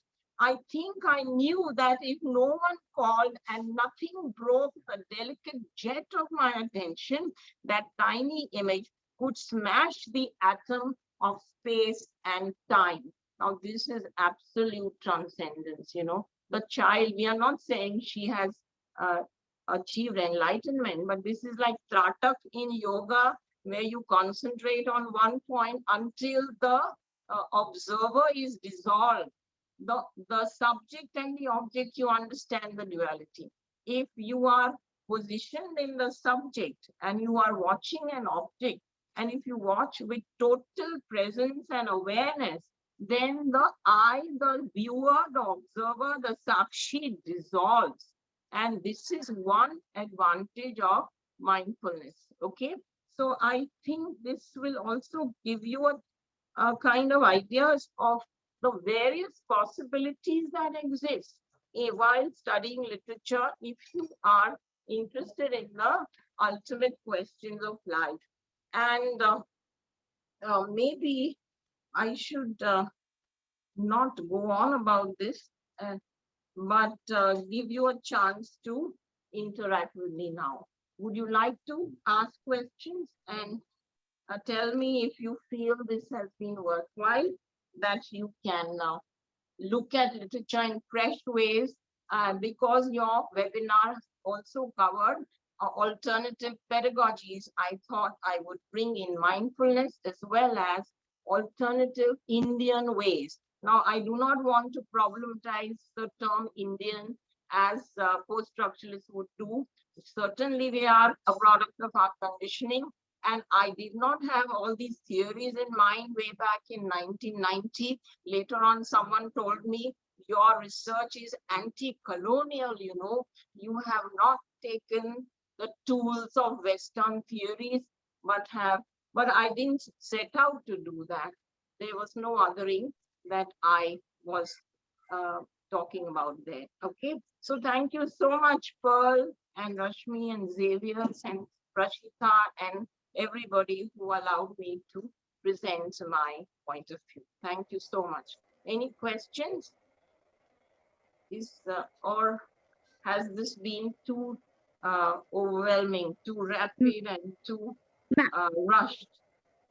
No, I would like to say something, ma'am, if that's okay. Yes, please. Okay, so I would just like to, when you were we read the last poem, I came across this post on Instagram which said that all the galaxies, at least the ones that we have covered by now, are moving. Obviously, the whole universe is moving, and they have started to take the shape which resembles pretty much a human body. So, What is your question? It's wonderful. It's your imaginative mind which went into a kind of cosmic vision. This is what literature does. But then you have to be very careful here, because imagination is also the mind domain very often. You know, the observing self does not go into stories, imaginations. I'm not trying to belittle your vision. It may be very symbolic, but you have to be very careful, because the mind is a highly self-deceptive mechanism. And the voice in the head, which is what even Eckhart Tolle talks about, is not mindfulness. It is just one step towards mindfulness. Unless you are watching from a domain of stillness, you are not out of the mind. You know, to step out of the mind field, you need to silence all thought. So now, while I appreciate your imaginative reading skills, just be aware, ask yourself, am I talking, because where will you stop? Science says there are many universes and ever expanding universes too. So where will you end? At the macro level as well as at the micro level, this is still the relative field, whereas the mystics are talking about a timeless and spaceless dimension. Does that answer your question, I wonder? Yes? Ma'am, that actually makes me come up with 100 more questions, but in a very good way. Okay, but I had like one more thing to say. Like, when you were talking about Indian philosophy, I myself am very much interested in Indian philosophy and whatever I can read. So I came across this Swamiji, or I don't know who, he's pretty renowned. I've forgotten his name. However, he was talking about this state as well, the state of complete mindfulness, and it's called in the Mandukya Upanishad, I think it's called being Turiya or something. You are right. It is Turiya, and then it is beyond Turiya is Turiya Tita. You know, Turiya Tita is beyond Turiya as well. You're absolutely right. Mandukya Upanishad has a very good section on this. There are other Upanishads also. Yes, go on. So although I didn't understand it completely, there's one thing that he said to me which really hit my imagination, because I have not explored everything. So the small things that explored that I could really relate to it. And he said that when you're trying to experience that, what is Turiya? He mentioned 3 states, and he said that in all of those 3 states, Turiya is going to be present. So if you want to Absolutely. experience, yourself, then you can't. Of course, you will be like a person who is looking from the outside, and that gives an immense pleasure to you. But you cannot always go against what you're feeling in the moment, because that in itself is the manifestation of the energy. So I really like that. That helped me understand acceptance more. One thing I would say, these are all intellectual inquiries. Would you be able to sit in quietude and experience that state? That would bring all the answers, all questions would drop, because the knower itself will dissolve. All this is the knower trying to know what is the unknown. The unknown dimension cannot be brought into the domain of the known through language and logic. It can be brought into the known through that other dimension, which is a mystical, okay? And all these mystics were brilliant people. They were not idiots. They were not escapists. They look at Tukaram, for instance, okay? So please, you can continue this discussion with me outside this webinar as well, if you are interested, okay? Thanks for your wonderful interception. Anyone else? May I? Is it okay? Sure, why not? Anjali, I thoroughly enjoyed it, and it brought back memories of how much I had enjoyed Swamp Angel when I had read it for my PhD. And yes, at that stage, it seemed something which I was drawn to, but I don't think at that stage I understood as many dimensions as you brought out today, but it remained my favorite. There's, however, one question, a quick question that I have, that you spoke, and this is not to challenge you at all, this is only to ask you for your take on it, that you spoke of interior monologues and soliloquies as reflective of mindfulness, but isn't it often also reflective of mere mind chatter?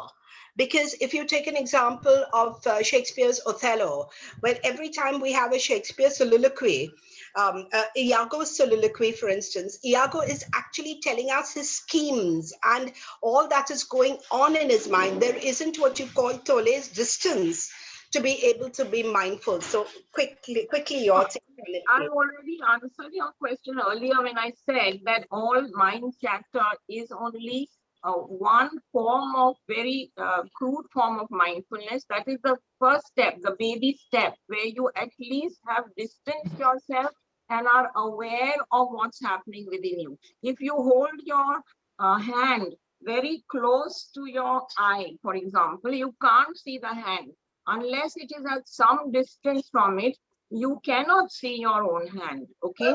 So unless you are at some distance from what has happened to you, you cannot watch even that much. And I forgot to say that in that story about I am the bird, that whole quotation ends with the phrase, she was unaware. The sister is not able to reach out to her.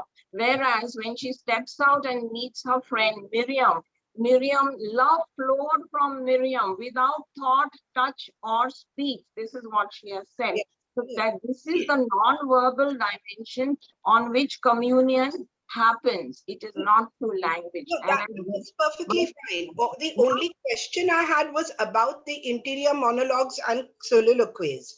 Yes, they are, as I'm saying, Coomi, I feel they are one step towards mindfulness, because without distancing, you cannot reflect. You can't be self-reflective. Thank you. But then you have to go beyond that to that other dimension, which is without logic and without thought. And it is highly meaningful. It leads to the feeling of abundance, adequacy. That's why the prayer Purnamada Purnamidam, where we keep saying we are complete in ourselves. And the holographic model is saying that in science as well. Thank you, Coomi, for that question. Thank you. Thank you very much, Dr. Anjali, Dr. Coomi, and all who asked questions and led the discussion. Ma'am, yes. Can I add one quote or like one sentence that I had read in Sri Aurobindo's works. Definitely. So it's about the soliloquies and the interior monologue, and Yes. how we arrive at a realization of sorts. So there was one line which is still like it struck me very hard. It was, there's a difference between reflective realization and authentic realization. Correct, correct. Very good. That is pure awareness, pure unmixed awareness where there is no language and no thought, no concept. And that's why Keats was so right. To think is to be full of sorrow. Sorrow and let light despair. Yes, yes. So absolutely right. I'm so glad you were mindful of that quote. There's another beautiful quote from Aurobindo. Ego was the helper. Ego is the bar. Ego is also, there to help you realize your egolessness. Initially, we are all locked up in the egoic self, the jiva, the self that feels it is inadequate. But self-realization is about transcending that. So if the ego is there, don't condemn it. Self-criticism is also not allowed, We should not judge ourselves either. We accept it, like Maggie accepted her own frailties and flaws. And then she moved on because she went into stillness, and then she was able to drop the poison of hatred and become free. It is forgiveness that frees us more than the other person, as all scriptures say. Thanks. Yeah. Any other question? I need to ask one question, Dr. Anjali Bilandi. I just wanted to ask whether we can, we have Shanta Ras, the Ras theory, the Ras of Shanta Ras theory. Very good. Link it to this board of silence. When you go into Shanta Ras, are you able to transcend your own self? Yes, very true. There is the RUSA theory, which is also presented by Bharata Muni, who was a mystic mind. I'm so glad you brought this up, because it is talking about 8 rasas from Bharata's Natya Shastra, which is not just about drama, but all art forms. And it is saying that the artist depicts 8 rasas, and they are listed. You can Google and see. But the absence of all 8 rasas is the last one, which was added later on, which is the Shanta rasa. Shanti is peace, as you know, which is again absolute stillness.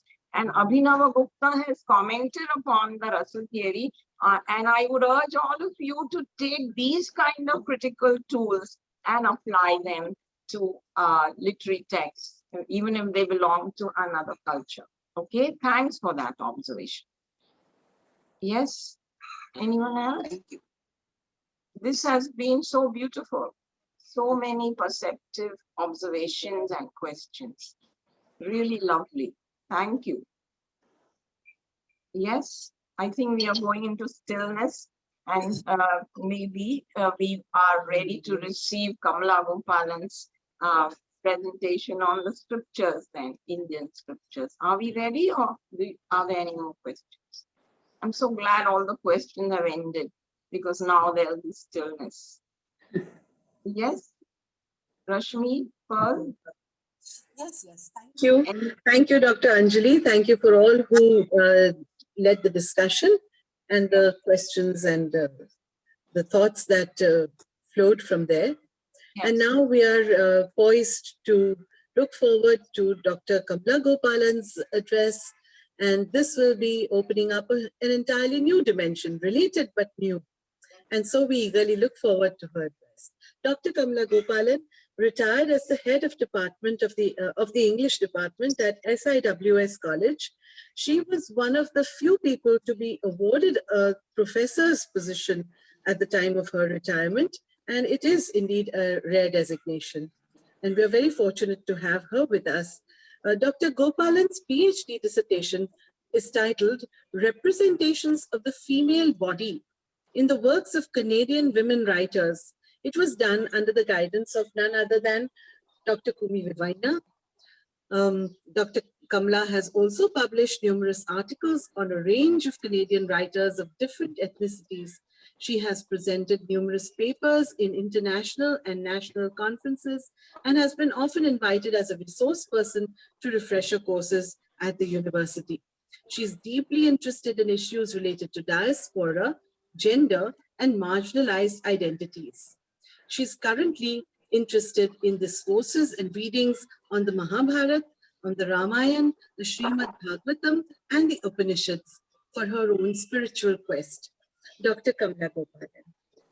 Thank you so much, Dr. Pearl Pastakia, for having me in this webinar under the auspices of this very esteemed premier institution, St. Xavier's College. And I'm really honored to be sharing this platform with two of my very erudite dear friends. One of them being my PhD guide, Dr. Coomi Vevaina.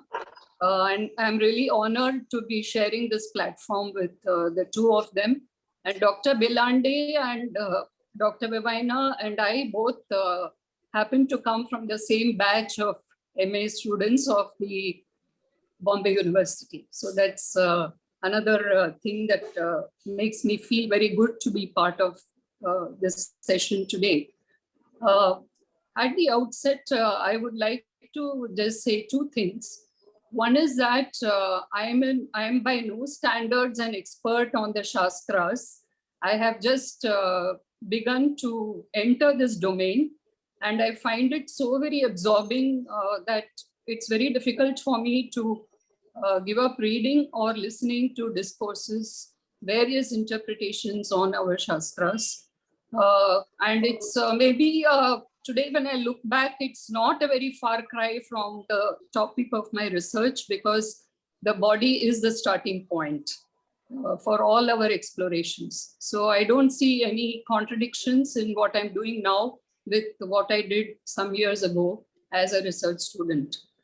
The other thing I would like to emphasize is that there has been so much of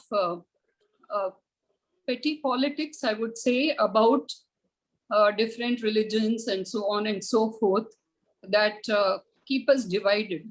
So I don't find the Shastras to be exclusively Hindu or any such thing. They are open to reading, interpretation, and following the dharma prescribed in the Shastras. To anyone, it's a treasure not only that belongs to this country, but of the entire world, I would say. And there are many parts of the world where the Shastras have already been read. There are experts who've come from other countries, and they have added so much to our understanding of our own Shastras. While reading the Shastras, I've been finding that one of the drawbacks that I suffer from, being a convent-educated, typical 1960s, 70s student, is my lack of knowledge of Sanskrit. And but I don't want to allow this to hold me back, because there are ample number of translations. There are lots of discourses by different scholars. And I would say that we should not allow the paranoia on both sides of the aisle to keep us away from this treasure house of knowledge. And this is, in fact, something very challenging that I would find. I would say that researchers should be drawn to, because there are so many misinterpretations and twistings and turnings of what the Shastra says, including Manusmriti, that these misrepresentations have become, they are dominating the space today. So one should actually go back to them to understand what they're trying to say. I will try to, I'm fortunate to be the last speaker, because my friends here have covered so much of ground already that I may be able to, even skim over some of the parts of what I need to say. Mindfulness has become such an overwrought term, and it's a buzzword today that it soon threatens to empty itself of meaning. And I find that it has been appropriated, twisted, and turned to fit into so many varied systems of thought through the ages and new age religions today, that I'm afraid it may lose its value altogether. Some of the questions I think that we all should look at And some of them, the other two speakers have already gone into, and Dr. Bilandi in great detail. One question is there any connection that this term, mindfulness, has to the arts in general and literature in particular? That's one question. Is it a way of life itself, which one applies to literary texts? The other question, can literary studies be used to achieve it? As the title of the webinar suggests, is it a skill?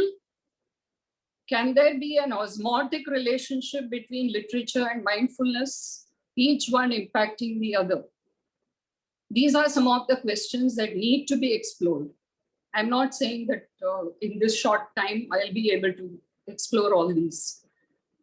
George Eliot, in her 1856 essay, The Natural History of German Life, argued that an ability to envisage other people's inner lives through writing was a political good that could improve the health of entire nations.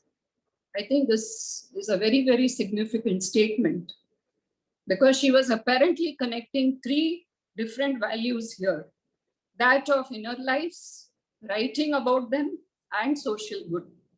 For this reason, Eliot, in her own novel Middlemarch, in chapter 29,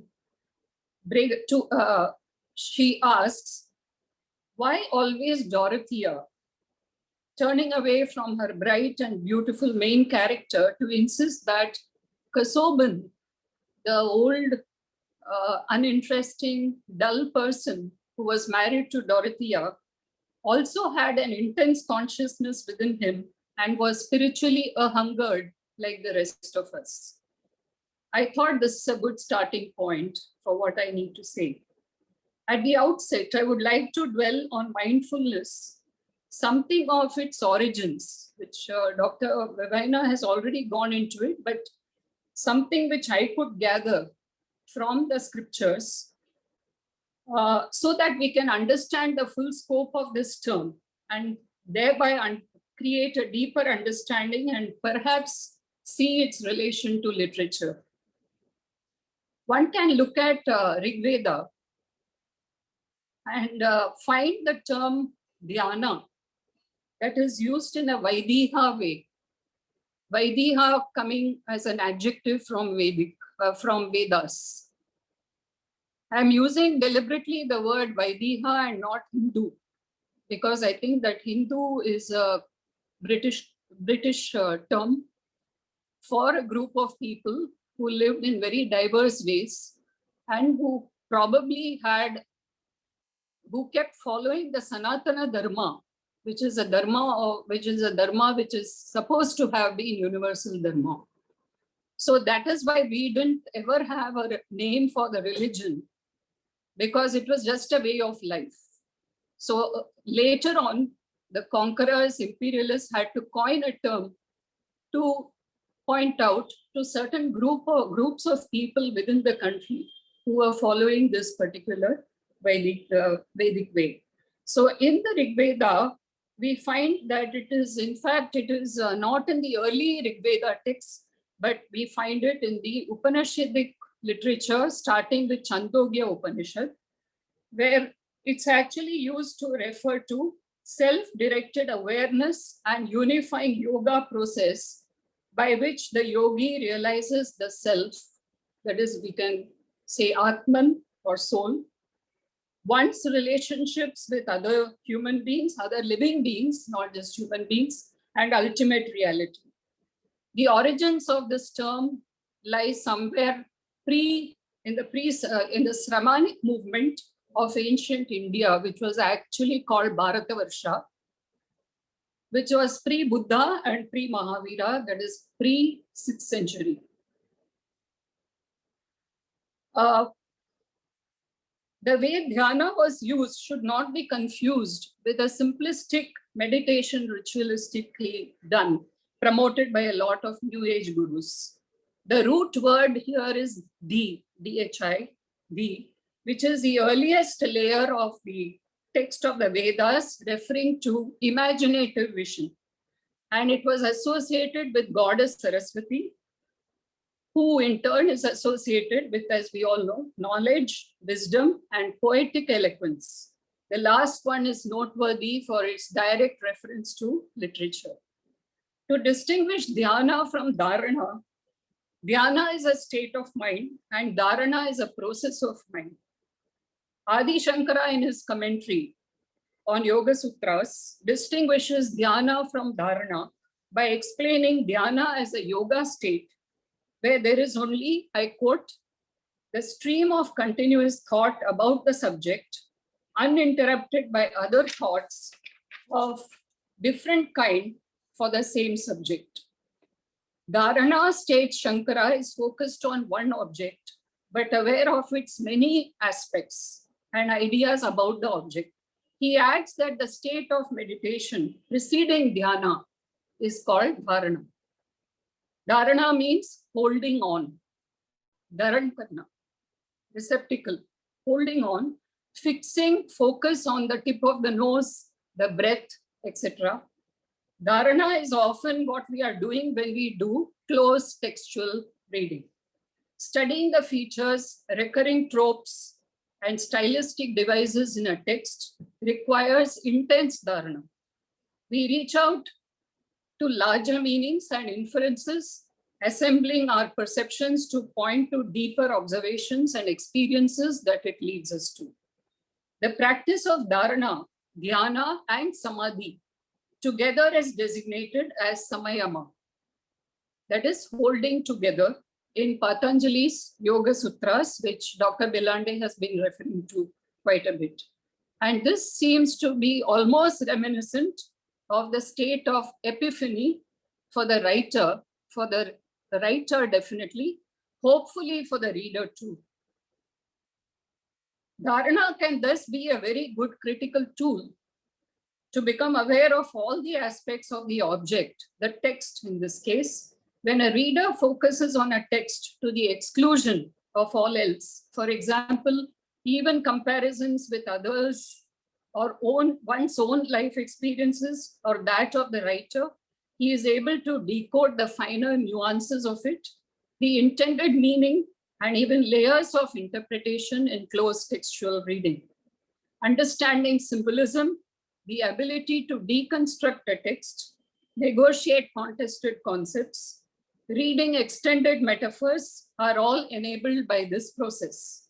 Familiarity with schools of criticism should not hamper this dharana, but enhance a rich experience of the text. I would like to emphasize this point because very often as students of literature, we get caught up in one or the other of the schools, and then we start wearing blinkers when we look at other texts. And we become totally blind to all the other signals that the text seems to be giving to us. It is this that enabled multiple layered readings of complex classics like Jane Eyre or Wuthering Heights, for instance. When using the process of dharana, epics like Paradise Lost yield multiple layers of meanings, the embedded symbols unfolding latent meanings. Classics, hence, always lead to rereadings, since the process works both ways. This constant practice of reading improves the ability of the reader to achieve complete dharana to the seclusion of all else. Dhyana would lead the reader, as if by the hand, to the state of seeing oneness in not just multiple texts, but getting glimpses of their common values, features, and truth statements. In fact, the Shastras go beyond this even. In the second section of Yoga Sutras, Patanjali declares that the states of mind or kleshas, the states of mind which are produced by different afflictions or kleshas. I think Dr. Bhelande already listed out the kleshas, so I'm going to skip over the specific kleshas. It suffices to say that actions performed under the influence of these afflictions or the states of mind lead to karma and fructify as birth, span of life and enjoyment, bhoga, of worldly things. Dhyana also resolves the problem of karma and ending the chain of transmigration. That is the cycle of births and rebirths. It is possible. Dhyana is a step towards this, escaping the cycle of births and rebirths. I actually wanted to read a shloka from Vishnu Sahasranam, a Dhyana shloka, but I don't think that I have enough, I'm going to have enough time to do that. So I'm going to keep it for a later time, perhaps. Eckhart Tolle, and I think both Dr. Bilandi and Dr. Vevaina referred to him at length. I find that he reinforces and confirms the state of being in his book, The Power of Now, in these words. I quote, Zen masters use the word satori to describe a flash of insight, a moment of no mind and total presence, unquote. This presence, writes Tolle, is needed to become aware of the beauty, the majesty, and the sacredness of nature. And here nature could easily be replaced by art. Okay, I certainly will, perhaps at the end of the paper, Pearl, I will definitely recite the shloka. Tolle laments that, I quote again, because we live in such a mind-dominated culture, most art, architecture, music, and literature are devoid of beauty, of inner essence, with very few exceptions. The reason is that these people who create those things cannot, even for a moment, free themselves from the mind. And Dr. Vevaina beautifully pointed to the difference between mindful, double L, and mindful, single L. So these people are never in touch with that place within where true creativity and beauty arise. The Shastras refer to the 5 sheets, the sheets meaning courts or koshas that surround the Atman. They are Annamaya Kosha, that is a gross body, or it's called Stula Sharira, Pranamaya Kosha, which is a breath, Manomaya Kosha, which is a mind, Vijnanamaya Kosha, which is the intellect, and Anandamaya Kosha. All these sheets are transient, subject to temporality and change. They are necessary for human existence in the manifested world that is Maya. And Maya can never be denied. Maya is the essence of human existence. It is transcending Maya that we all are looking for. Atman is eternal, unchanging, devoid of gunas. And we all know that there are 3 gunas, Sattva guna, Rajas guna, and Tamasa guna. So Atman is beyond all the 3 gunas. And we are told to encourage the Sattva guna so that finally the Sattva guna discards itself. And we are free of all the gunas entirely. So is it that the events that happen to us, is it affected by the events? Is the Atman affected by the events impacting the koshas? It remains, actually the answer is, it remains untouched till it is time to cast off the koshas like a garment and take flight. There's an interesting, in the Srimad Bhagavatam, an interesting detail about the name Barrett. Now, Barrett, we generally think of Sri Rama's brother Barrett, or we think of Dushyant's son Barrett. There are actually 3 Bharatas who are exemplary in our traditions. The earliest one being Bharata Yogeshwar, the son of King Rishabha, a very rich person. So Bharata Yogeshwar at a very early stage wanted to give up everything, and then he went away to do tapas in a forest. And he had given up everything. He had achieved total detachment. As he was sitting in the river bank, he saw a deer struggling to cross the flood with its young one. And the mother deer perished, but the young one managed to come to safety. Bharata Yogeshwar took so much pity on this little deer that he took it to his ashram and started taking care of it. There began attachment. And then the moment of death, he was still worrying about the deer and how it would manage. Therefore, his next birth was that of a deer. But fortunately for him, he was able to remember his past birth. And so he lived a very frugal life as a deer.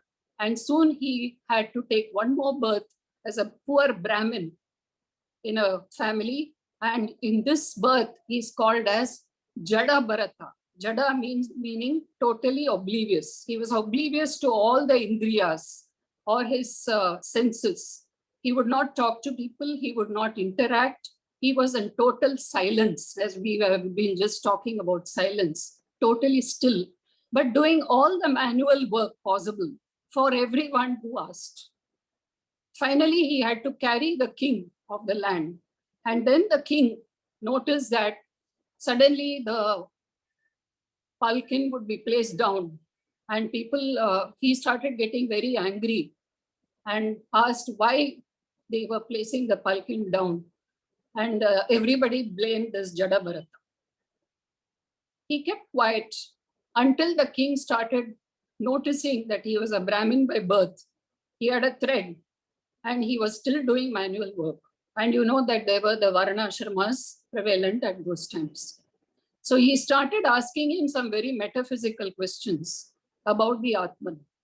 And Bharata Yogeshwar was able to answer everything to the ultimate satisfaction, and the king became his shishya or his disciple, and Bharata Yogeshwar attained salvation after that birth.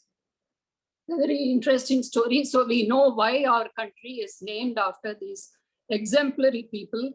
We know the other two, but we don't know much about Bharata Yogeshwar. And so I thought I could tell you this story. One can find, going back to Eckhart Tolle, one can find echoes of the notion of the koshas. Why I related the story of Bharata Yogeshwar was he explained to the king the fact about the koshas that surround the Atman and how to attain the pure Atman and then be joined with the Brahman in order to attain moksha. One can find notions of this notion of koshas in Tolle's idea of the pain body. According to him, transformation that happens is through the pain body, which remains a major obstacle to being in the now. Now being actually a harmony of oneness with the spirit. According to the Shastras, or specifically in Srimad Bhagavatam, there are 4 states of consciousness: wakeful, sleep, dream state, and deep sleep. A feeling of bliss overcomes us whenever we have had a very good night's sleep and we feel rejuvenated. And I think Dr. Bhelande referred to this rejuvenation after sleep. On waking, we feel rejuvenated since we have experienced Ananda, as it were. When the I is dissolved, even as it pierces through the falseness of the sheets to reach pure Atman, but in a state of consciousness. This time, it is termed as Turiya. There was mention of Turiya also in the discussions, which then goes into Samadhi. And Dr. Vevaina in her talk was referring to the conscious oneness that we need to achieve. Explaining the notion of the pain body, Tolle writes, I quote, "The pain body consists of trapped life energy that has split off from your total energy field and has become temporarily autonomous through the unnatural process of mind identification." This is what we are doing constantly. Anxieties, panic, sadness, depression, all this is a result of our identification with the mind and not the true self. That is why Ramana Maharishi started off by telling people, know thyself. That is, it is a process to negation, neti, that we arrive finally at the pure Atman. And this is the ultimate purpose of our life.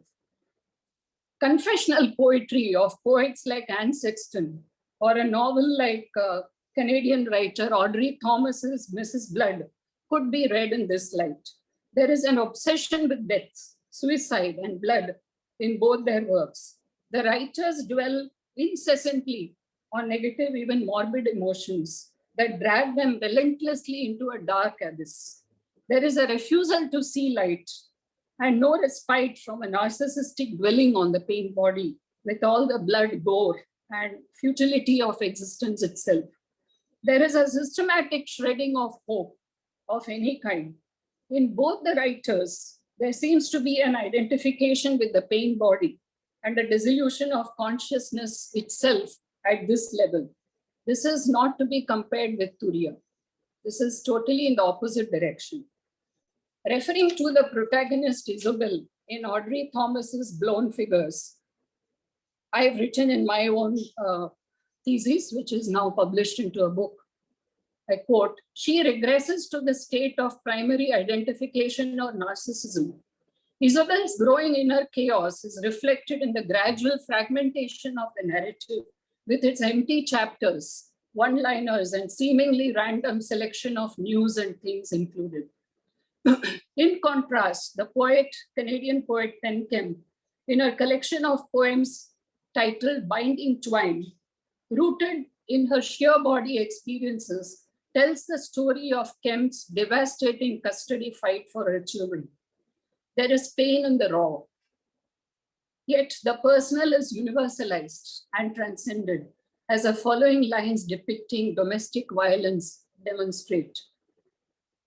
I quote, "His hands closed on my neck, obviously her partner trying to choke her. The cord once tightened. I flew out of my body, a white bird peeling, drifting out of bounds." Unquote. The poet transcends pain to forge a new state of being.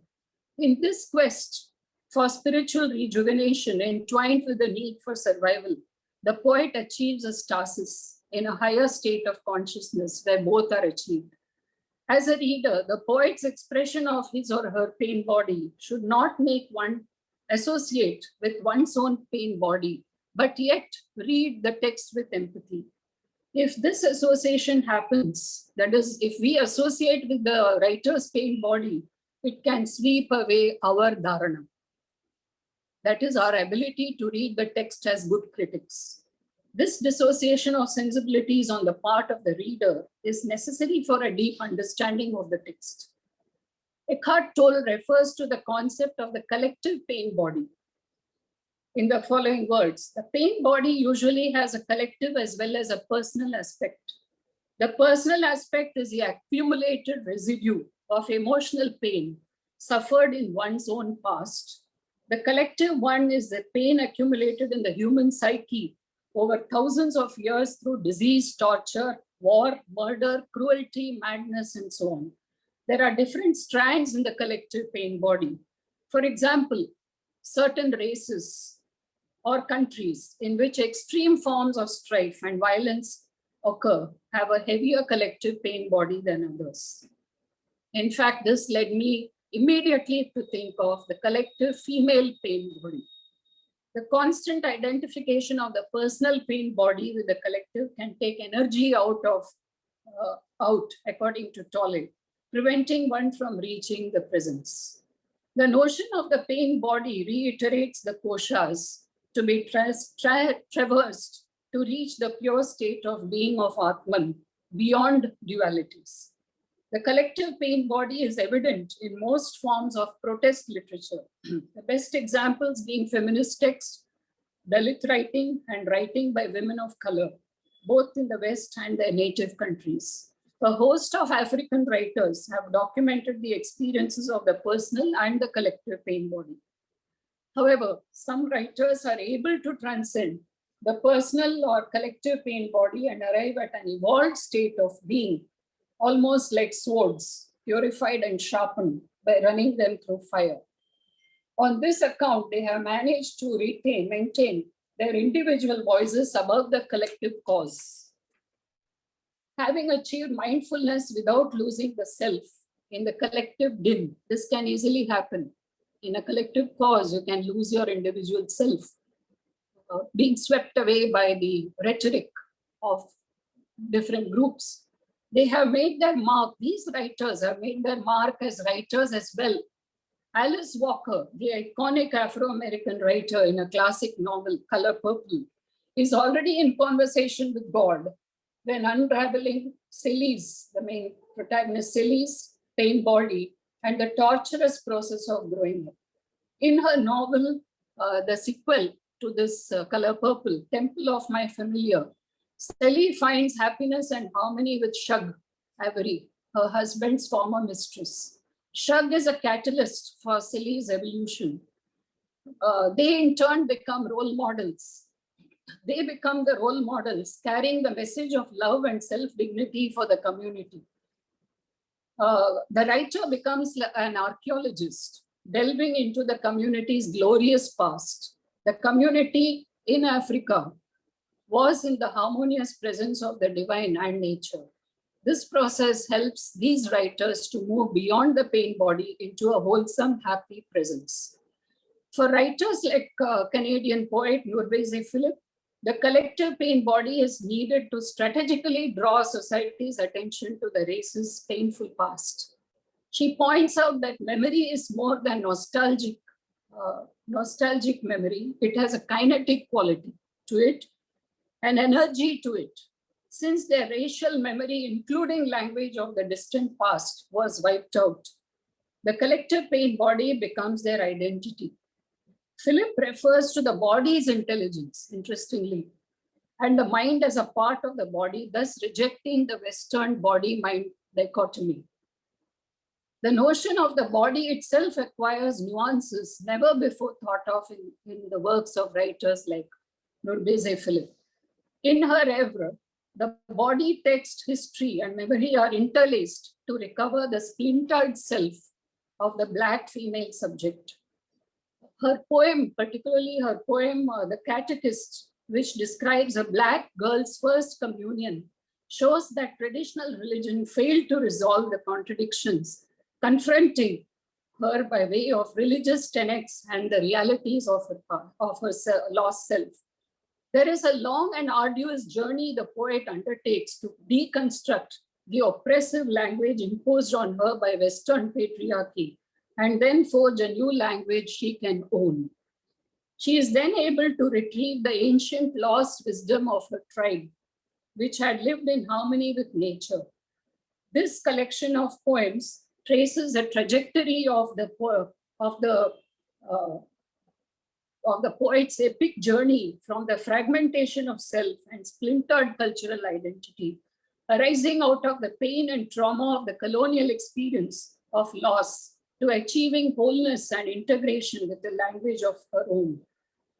This journey is simultaneous with the poet's freeing herself of alienation from her body to getting in touch with her real Black female body, which yields a new language through its memories of sounds and rhythms of the tribal past. The illustrations of the collective pain body here, which I've tried to give, clearly show that the writers need to move beyond collective memory individually and creatively to make breaks with the past in order to achieve harmony within the self. However excruciating the process might be, these are individual breakthroughs achieved being fully mindful of the ravages wrought by the past. The alignment with the self is possible only after working one's way through the pain body. However, it is mindfulness of the process itself that helps the writers to achieve integration in order to write about it. The reader partakes of this journey through mindful reading, made possible by dharana and a lot of dhyana on the writer's condition, which in turn makes a true empathy possible. There is thus a transmutation of pain. In order to get past samsara of the cycle of birth and rebirth, Srimad Bhagavatam keeps proffering bhakti marga as the only way to reach the state of Sachidananda, cutting through the falsehoods that the indriyas are our senses. The indriyas keep holding us up to these. No intellect can withstand the onslaught of the senses. As the Bhagavatam says, it is only bhakti or constant pleading with the source that can invoke bhakti in us. This is the only way to attain the state of samadhi. Both karma yoga and jnana yoga need bhakti to attain moksha. Again, to quote Tolle, who arrives at the same conclusion in these words: to know yourself as a being underneath the thinker, the stillness underneath the mental noise, the chatter as we call it, the love and joy underneath the pain is freedom. It is salvation. This is enlightenment. This is ultimately the purpose of life. Literature merely reflects this. I would also like to add one thought here, and that is the Puranas themselves are a rich and complex literature. Intermeshing of literary forms we see here, imagery, extended metaphors, very deeply symbolic. To decipher them requires utmost dhyana and bhakti.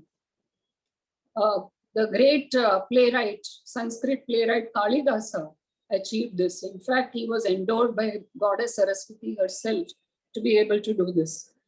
I would only say, my dear scholars and serious academicians, this great treasure belonging to all of us, not just Indians, but humans, is waiting to be read.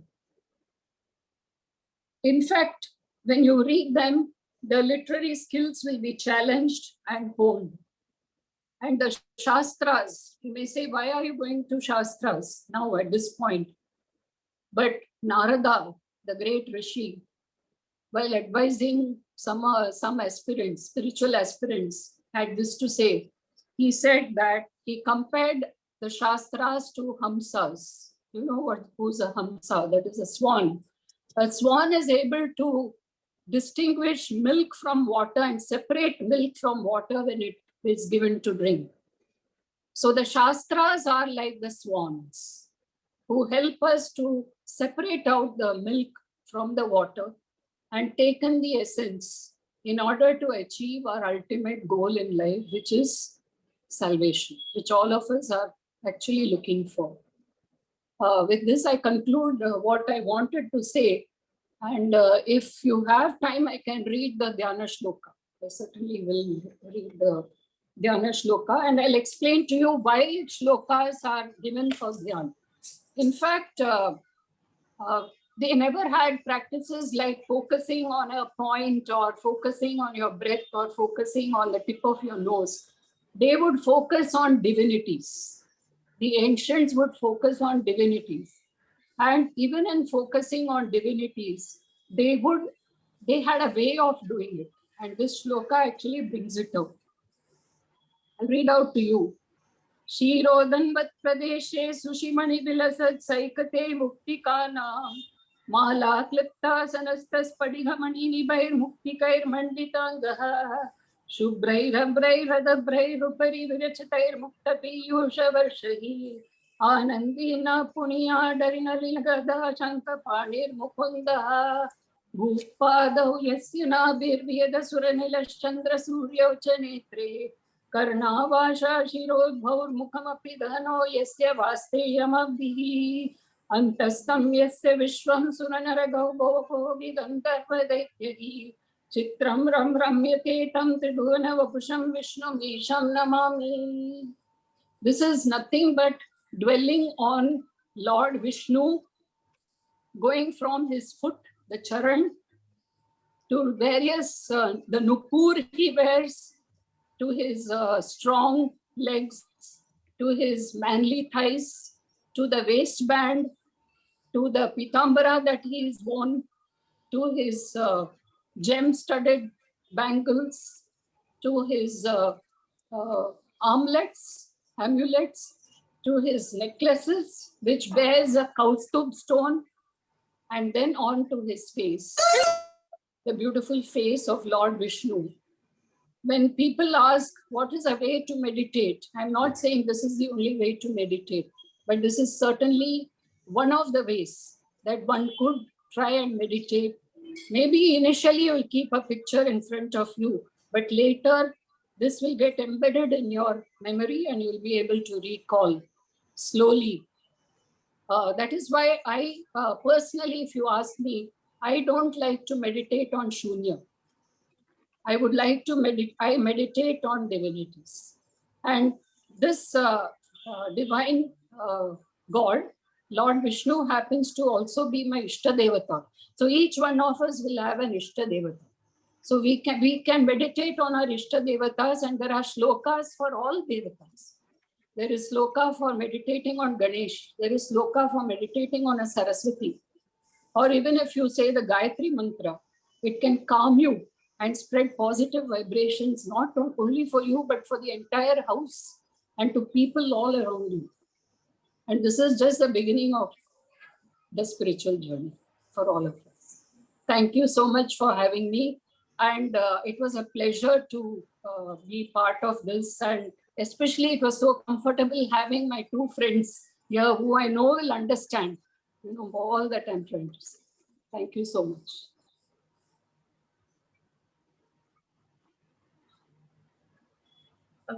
We could take 2 or 3 questions. May I say something? Sure. Yeah, sure, ma'am. Thank you so much, Kamala, for that beautiful presentation. It has evoked some thoughts in me. May I share them? The first one is, the first one is that Anekantavad is a Jain philosophy. Syadavad, I said perhaps is used in my writer's work. So that's beautiful. Anekantavad means that you can approach the truth in many ways. And you see, because we are trapped in thought, we don't know any other way. So we have to move from where we are. We have to start from where we are.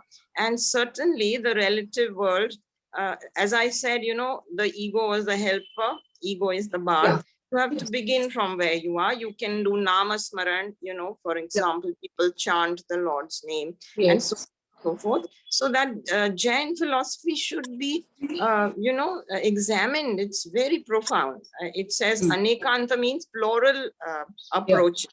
The second point I wanted to raise was, you spoke about sleep being rejuvenating, but also to note is the fact that sleep also brings answers to equations in the morning, which means there is some intuitive activity happening within.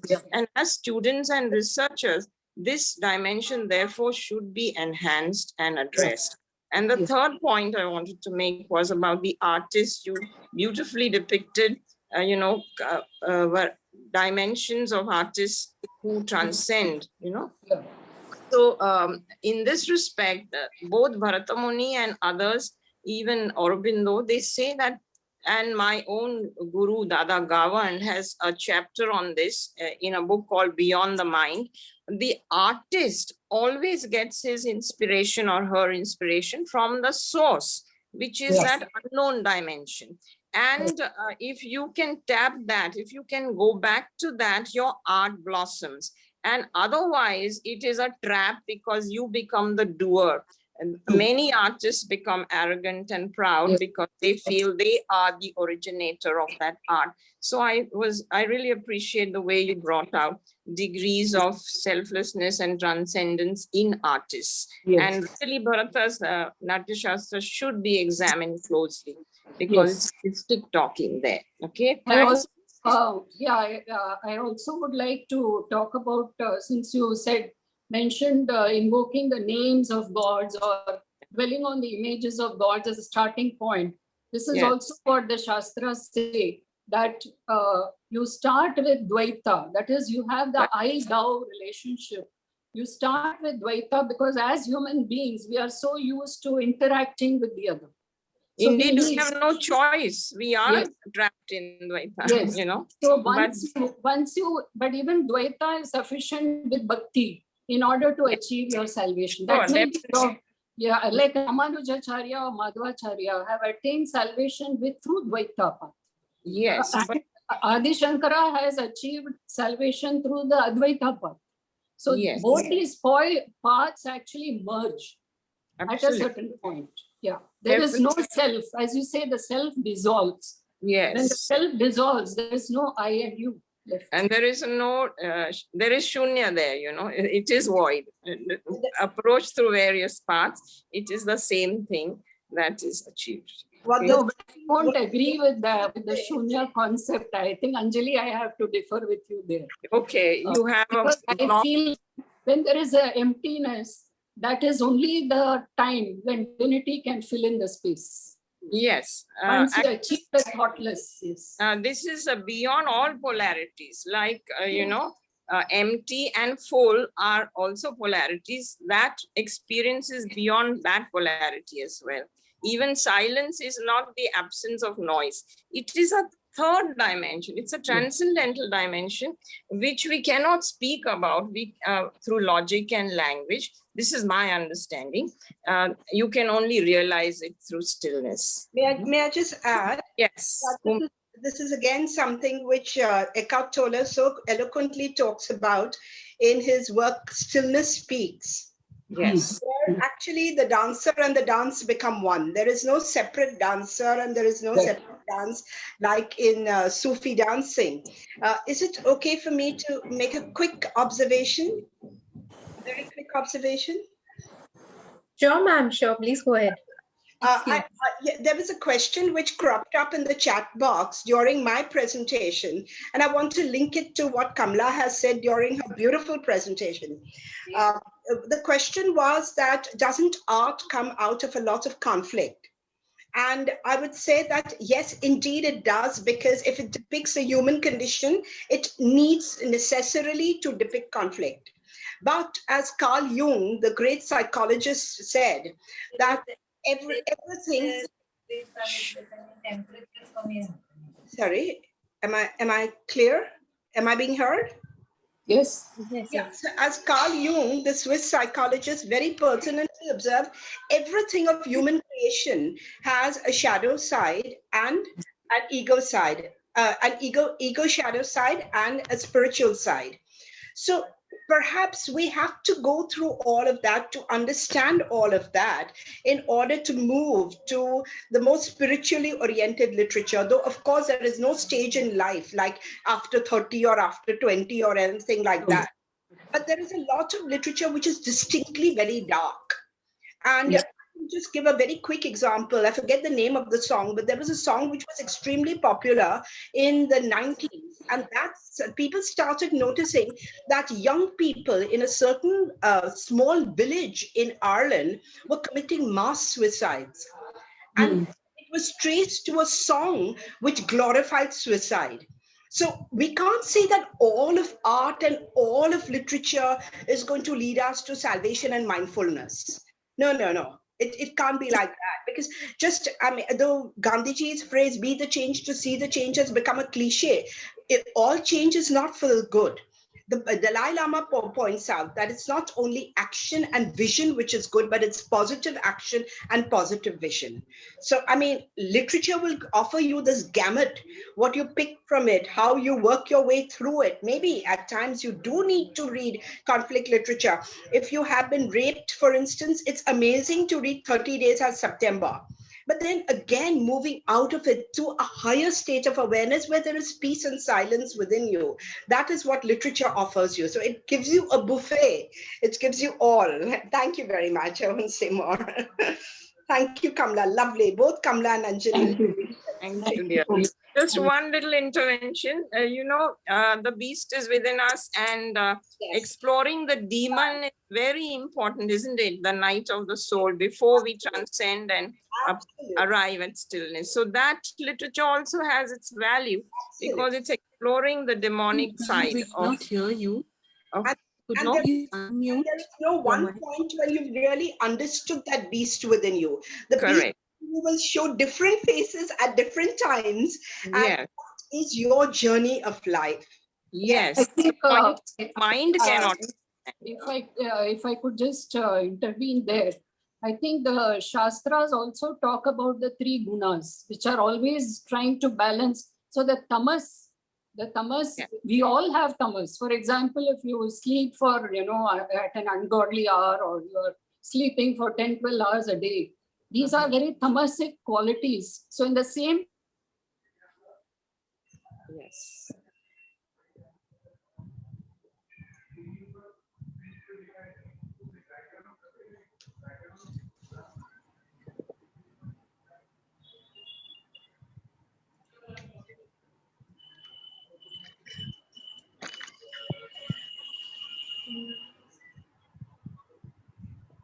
It seems Dr. Gopalan's screen is frozen or something.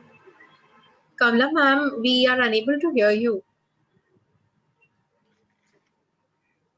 I think it's their internet connection. Yeah, it seems so, yeah. Any questions? She's gotten logged out.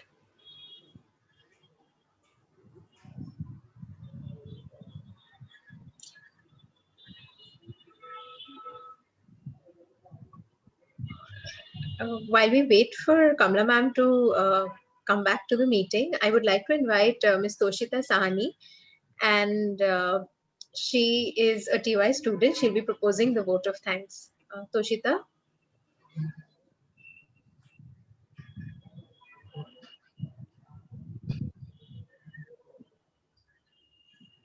Good afternoon, everyone. On behalf of the audience and the organizers of today's webinar, I would like to sincerely thank all three of our resource persons. Dr. Coomi Vevaina, who was our keynote speaker, followed by Dr. Anjali Bhelande and Dr. Kamala Gopalan. Each session has been so wonderfully insightful and informative. I think humanities in general and literature in particular is often criticized as being too theoretical and inconsequential in the grand scheme of things. But your lectures have shown us just how wrong this view is. We have realized now how learning humanities and literature can aid in personal well-being and growth. And this is actually crucial for civilization as a whole, since sensitive individuals are needed to make a sensitive society. And we are all very grateful for this valuable lesson. Secondly, I would like to thank our rector, Father Keith D'Souza, Principal Dr. Rajendra Shinde, Vice Principal for Academics, Dr. Karuna Gokar, Vice Principal for Arts, Dr. Annapurna, and Vice Principal for Science, Dr. Rishikesh Samant, for their constant support. We are also very grateful to the RUSA team for their help in creating and executing this academic event. I would also like to thank our office staff for all their work behind the scenes. This event has been in the making since quite a long time. Both the faculty and the student organizers have been steadfastly working towards making this webinar an interesting and engaging one for all involved. I would like to thank our English professors, Dr. Pearl Pastakia, the head of department, Dr. Rashmi Lee George, and Dr. Prasita Mukherjee for all their efforts and inputs. I'm also very grateful to my fellow heads of the English Association, Janice and Rukmini, for their help, along with the rest of the XCA team. Thanks also to Stuti and Sahil for their assistance and suggestions. Finally, a heartfelt thanks to our beloved audience. Without your active participation, enthusiastic questions and comments, this webinar could not have been a success. In today's world, I think we will all agree that it is necessary to break free from myopic perspectives in academia. It is imperative that we embrace more interdisciplinary approaches for a better, more practical understanding of ourselves and the world. We are so fortunate that today's webinar provided us an opportunity to do just that. I hope that you all have taken something new and meaningful from today's event. Wishing you all a great day ahead. Thank you. Thank you. Thank you so much. The feedback form will be posted right away on the Zoom chat box. Please fill that out. Thank you.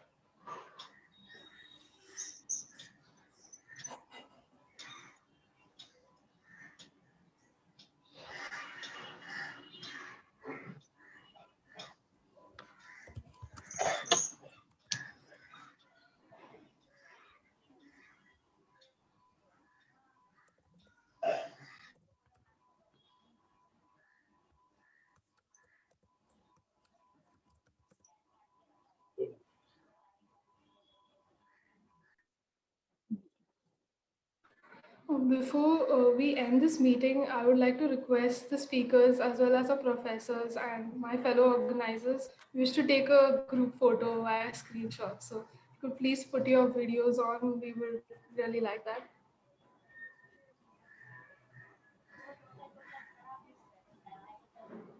As well as any of the audience members, if you all feel comfortable doing that. Rashmi will give you my shot. I can't do that. Sorry. No, ma'am, the students will take the screenshot. So don't Okay, fine. Just want a group picture. Oh, I see. Yeah. Okay. So I just stay where I am? Yeah, Yes, maybe towards a little light on your face, perhaps. Okay, 1 minute. I'll go to another venue.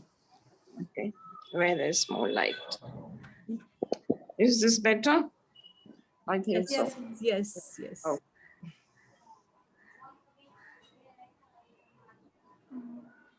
Paul ma'am and Prasita ma'am, you too. Yes.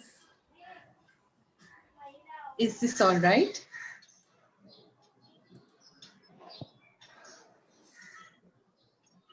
Sorry, ma'am. Is this all right?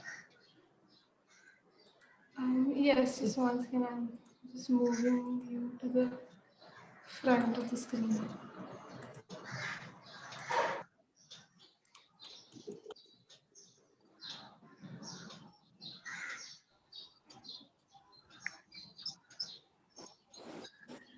Should have left the meeting.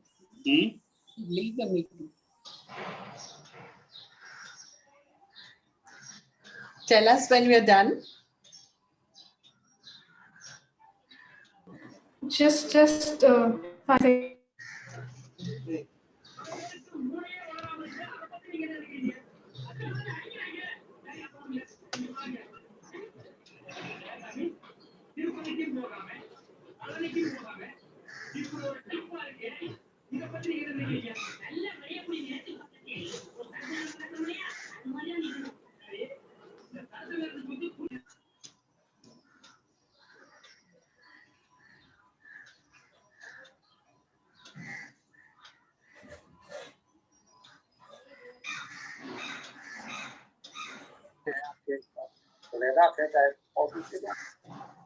और समाज ने उन सबको Yes, ma'am, it's fine now.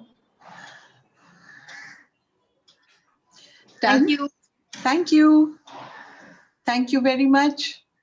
So Shita, can you post the feedback form link once again? Someone has asked for it. Yeah.